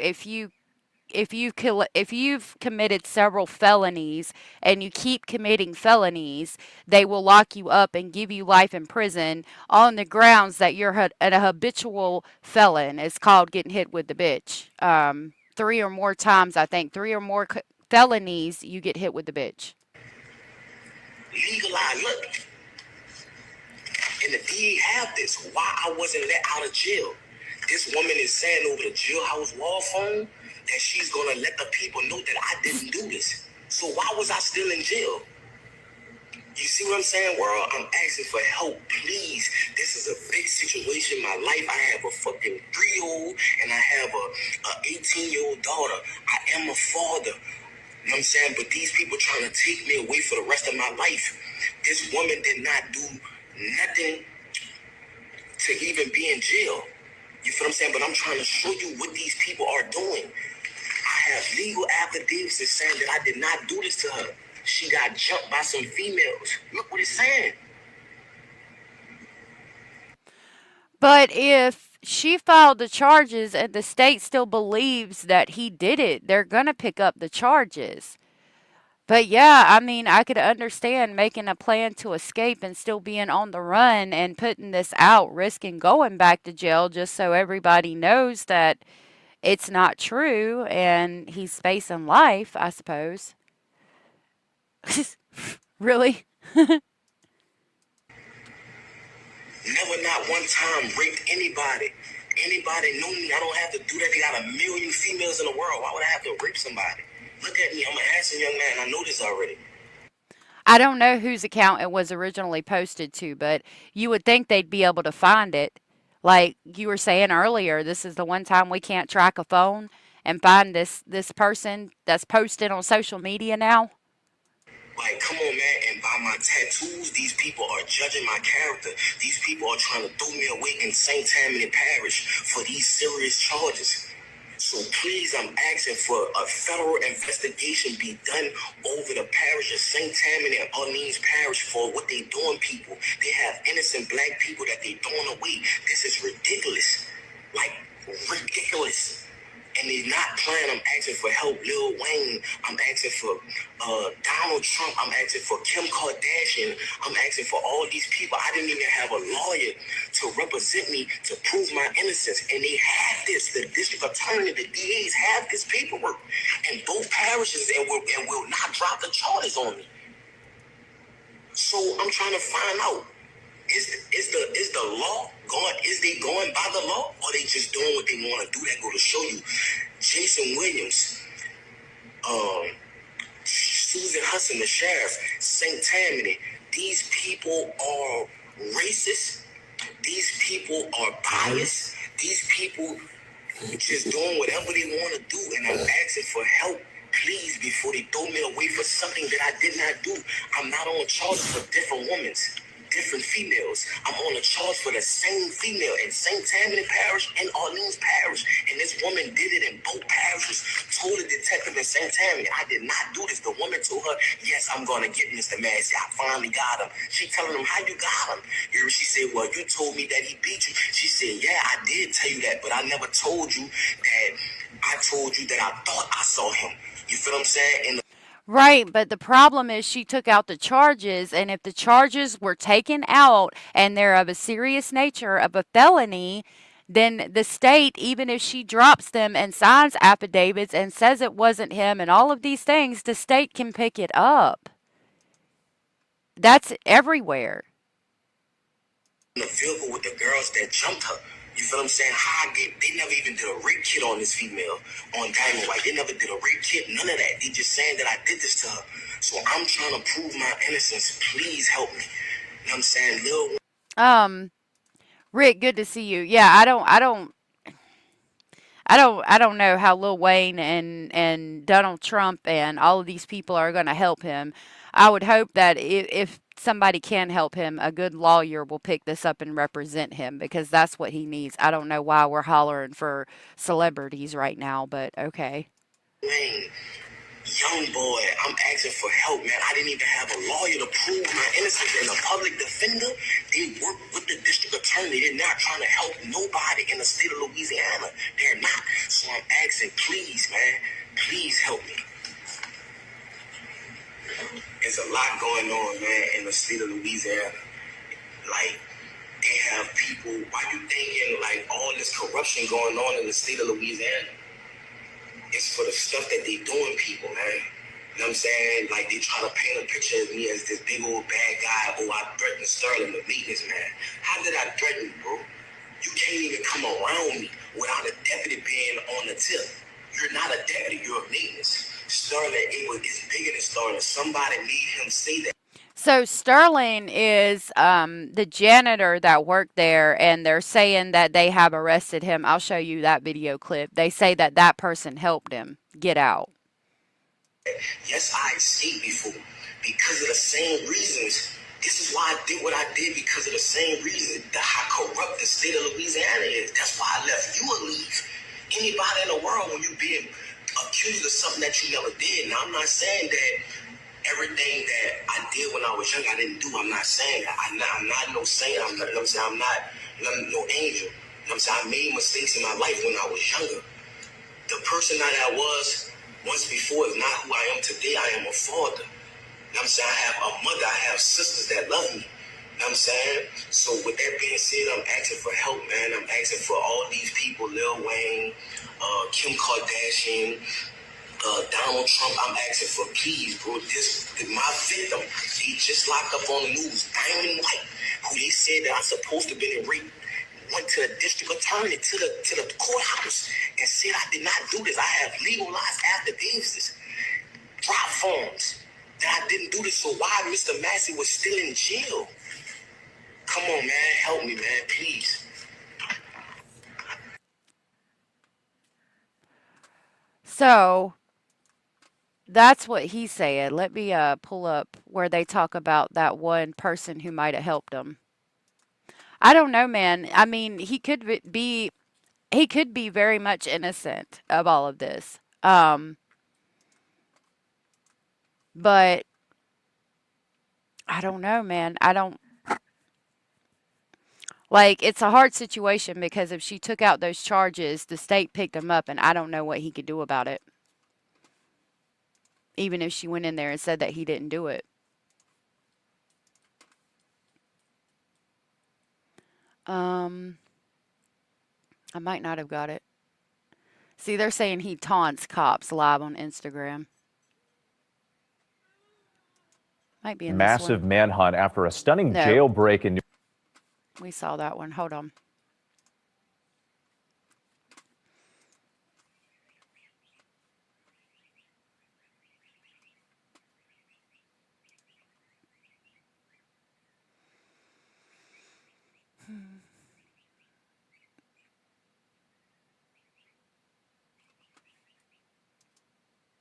I think it's this We had to pull that. He said you observed at 1 a.m.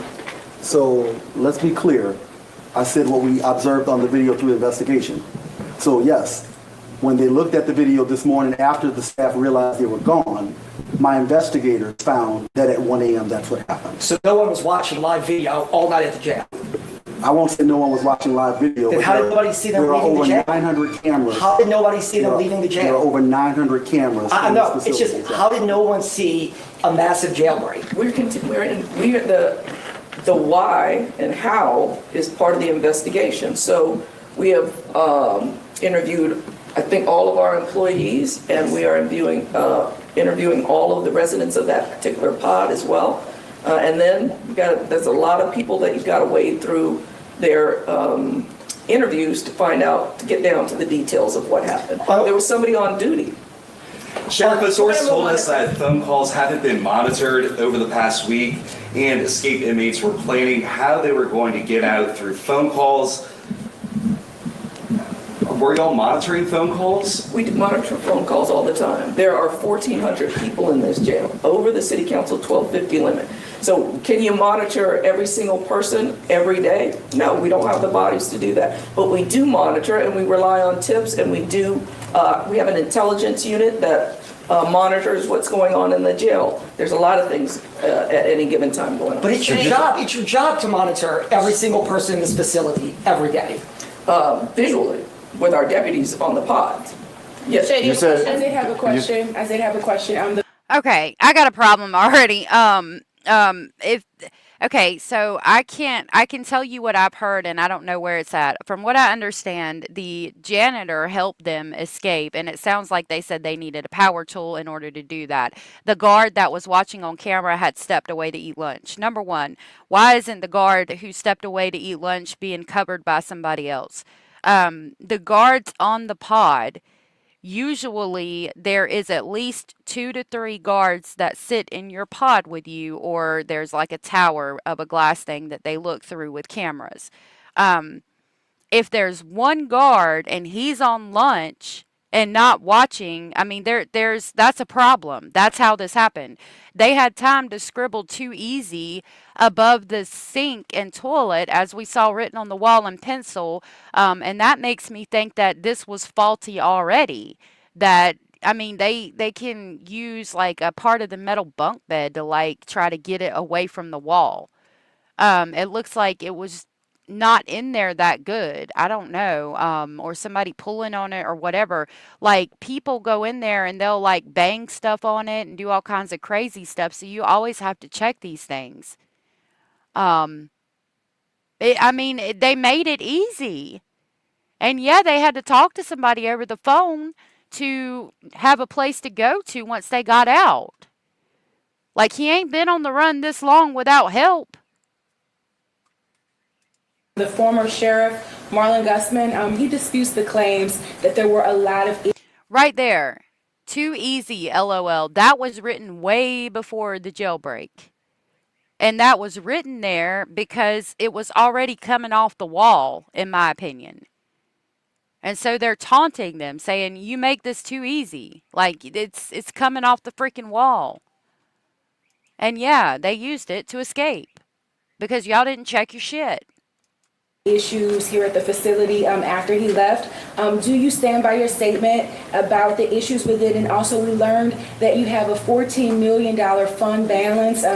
Why wasn't that money used to repair the locks? If you could talk about that. Can I speak I can speak more intelligent, I believe, to the... Oh, yeah, and they opened cell doors and things because the locks were broke on the cell doors. Like, what are we even doing here? Physical plan in the jail, not necessarily designed, but at some point this jail was planned, and it was obviously planned to be a minimum custody facility. I don't know what the dynamics of the population was in New Orleans as far as those incarcerated around that time, but that is not the dynamic now. Right now we have 24 pods, and 90% of those pods are populated with high... Do you see how long he's been talking and we've been watching this person jerk on that door like that? Why is this even going on? I don't understand that, because they would have had them people run in with the pepper spray. In a normal facility, seeing him jerking on that door like that, they would have done shut that down. Security inmates. Those are people that are predatory, assaultive, violent, and aggressive. So we're in the process now of developing an ad seg unit because we identified a large number of individuals that needed to be on some type of restrictive housing environment that did not exist at this facility. So it's plenty of deficiencies when we start to talk about the physical plant. So it's not correct to say that those things didn't exist because, I mean, they're prevalent. This you had a convicted. This You had a jail in convicted. 2015 into 2022, they never had a jailbreak. So when you say it's not built for that or it's not ready, You got to think about. they never had a jailbreak from 2015 to 2022 like The this. sheriff says it all the time. She talks about the 83% recidivism rate. So you got people in and out of here all the time. So they've been here and But you just said this is a People are in there in and out all the time, and they're finding the things, they're pulling on things, they're slamming things, they're breaking things. You got to go in and check that shit. No, I said I said it was built, had to be built for a minimum. So They had maximum security inmates in here from 2015 to 2022. You started talking about locks. I don't know of a max security inmate. Right now they had an objective classification system in place. I don't know if that was in place to identify properly if there were max security. It may have been everybody clumped together. We know now, based on our objective criteria, that we do have people that are classified at a higher security level than what this particular facility was built for. Yeah, Chief, you had maintenance and service contracts at this time in place. Is there a maintenance and service contract in place? We're talking about failures within the pod. You had a convicted murderer. Their press release is just gone off the rails because people are calling them on their bullshit and they're gaslighting. Which, I mean, makes that guy's story all the more seem realistic or true, in my opinion. Service contract in place. Travis has asked multiple questions. We're asking another question. Is there a maintenance and service contract in place with There was a convicted murderer in there, right, who had already been convicted, and he was in among these 10, right? Were they in separate cells, and he was in a minimum security area? Everyone here is two to a cell. And that's what we have. And we've been in constant communication with anybody that's been convicted with the Department of Corrections to come and pick up those individuals that have been convicted. We have 78 individuals right now. We've been in communication with the Department of Corrections, and they're assured us that they're going to come and get these. So what about Derrick Rose? I'm not familiar with Derrick Rose if he's been sentenced. I know he's been here for a long period of time. So if he's been recently sentenced, that's great. He would have been on our list. He may be aware of that. He would be on our list to go to the Department of Corrections. But they have, the Department of Corrections and Public Safety, have worked with us to move several inmates that have been sentenced. They come twice a week. I just got off the phone when I stepped out here then with the Department of Corrections to identify how many individuals we have that have been sentenced, that are taking up space, that are high security people, that have long sentences, and they all are violent. And what's being done to protect the witnesses in that case? Is there something being done to protect the witnesses who testified against him in that case? That's what Captain. That's what I'm saying. Cars that aren't there supposed to be multiple guards in one cell block. Look, again, I can only relate to what I've experienced, right? My experiences, right? Okay, but where is it? Hold on. This. If somebody anywhere, and I've been to a couple county facilities, unfortunately, back in my day, right? If anybody was seen doing this for this amount of time, I mean, no. They would have been pepper sprayed or hit with rubber bullets or something. Number one, if somebody went to lunch, there was somebody there covering it. Phone calls would have been monitored. Anybody trying to do anything stupid would have been monitored. When you go into whatever cell you're going to be in, when you get booked and you're put in a cell, the officer walks in before you and looks at the cell and make sure that there's nothing in there. They pull on the toilet thing that they dislocated from the wall. They shake it to make sure it's not shaky. There's this like reflective kind of metal that's on the wall. They look and make sure nothing's behind that. They check the vents. They check all the things. Like if any number of these things had been done, just keeping somebody watching over the pod while somebody else was at lunch, that alone would have stopped this from happening. Like, what is even going on at this facility? I'm so lost right now. The Department of Correction, and they're assured us that they're going to come and get these. So what about Derrick Rose? I'm not familiar with Derrick Rose if he's been sentenced. I know he's been here for a long period of time. So if he's been recently sentenced, that's great. He would have been on our list. He may be aware of that. He would be on our list to go to the Department of Correction. But they have, the Department of Correction and Public Safety have worked with us to move several inmates that have been sentenced. They come twice a week. I just got off the phone when I stepped out here then with the Department of Correction to identify how many individuals we have that have been sentenced, that are taking up space, that are high security people, that have long sentences, and they all are violent. And what's being done to protect the witnesses in that case? Is there something being done to protect the witnesses who testified against him in that case? That's what Captain went to address earlier. All those have been in contact. Wow. That is absolutely insane. I don't get it, man.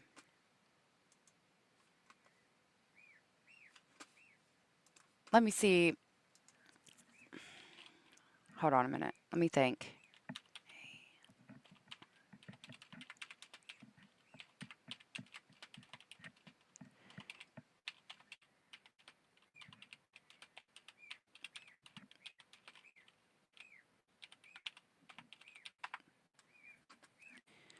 Okay. Here's what we have on the guy that supposedly helped them. His name was Sterling Williams. And remember, we heard him talk about that guy in the video. It says Sterling Williams, an Orleans Parish Sheriff's Office employee, has been arrested and is facing charges in connection with the escape of 10 inmates at the jail.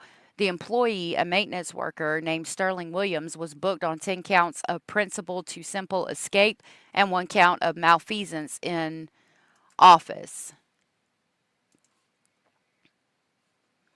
So I'll play this and see what they say after this commercial. I'll probably have to go after that because my geese are crying. Hold on.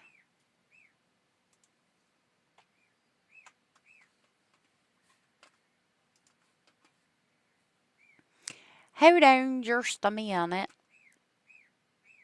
All right, let's see what they say. All the things that we need to do to change those conditions and at the same time hold everyone accountable. State leaders demanding accountability ahead of an audit into OPSO. This as 6 inmates still remain on the loose. State police spearheading this case, already leading to an arrest of a maintenance worker accused of assisting in the escape. As you mentioned, a federal audit into OPSO set to begin imminently, with the Department of Corrections sending some of its top investigators. We have team coverage on this active manhunt and reaction from today's special council meeting. First, WDSU's Shay O'Connor with the details on the latest arrest. Shay. Gina is Sterling Williams, age 33, a maintenance worker at the jail, actually just went before a judge here at court earlier today. His bond set at $1.1 million for his alleged involvement in helping those inmates to get out. Today, former Sheriff Marlon Gusman sharing his reaction.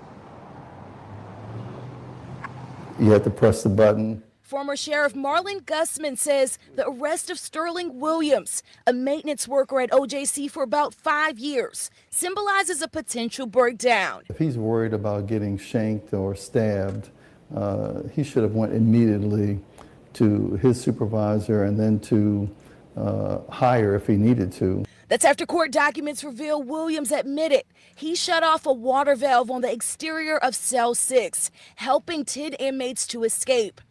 Williams claims one of those inmates, Anton Massey, threatened to shank him if he did not comply. Typically what they'll do is they'll start with something small. So look, can you bring this note to my mother, or my sister? Didn't you go to school with my sister? Court documents say Williams was seen on surveillance out in the open with at least 2 of the escapees. Williams says one of the... How do we got a facility that looks this high tech and this well maintained, and the inside, the locks are broke, Like the outside looks like a very expensive, well-maintained facility, but the inside, the locks are broken, the toilets is coming off the walls and shit. Like, what are we doing with the? Let me not take it there. The escapee's Derek Groves tried to take his phone and attempted to get Williams to bring a book with Cash App information to his cousin in the next pot over. Just turning the water off is one part, but not doing roll call, not having someone on the unit, not doing regular checks. Those are other things that are really troubling. Gusman says when he was in office, there were policies and trainings for workers in trying to keep them from not being manipulated by inmates. But every worker gets a training and an orientation, a week and a half sometimes, to let them know that there are techniques that the inmates use to try to compromise their integrity.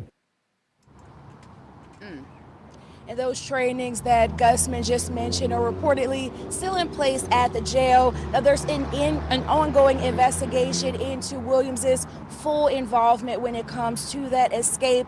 Also, we're told that more arrests when it comes to workers at the facility could be pending. This is those 6 inmates remain on the run. If you do know anything at all that could lead to an arrest, you're urged to contact law enforcement. Back to you. And as of now, it's 2 inmates that remain on the run. Yep. Skimming money is where I was going with it.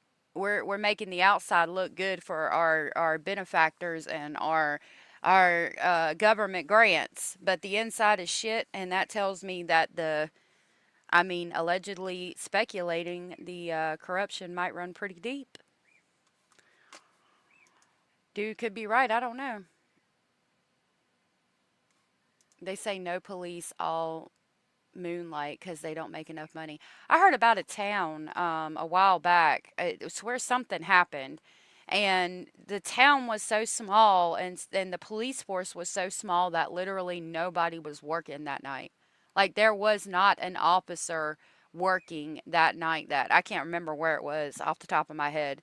And then something happened. I'm like, what if there's a car wreck? We are aware that when people move drugs, it usually happens at night, right? Like, what is even going on? I have so many questions about a lot of this stuff. But anyway, that's about all I have for today.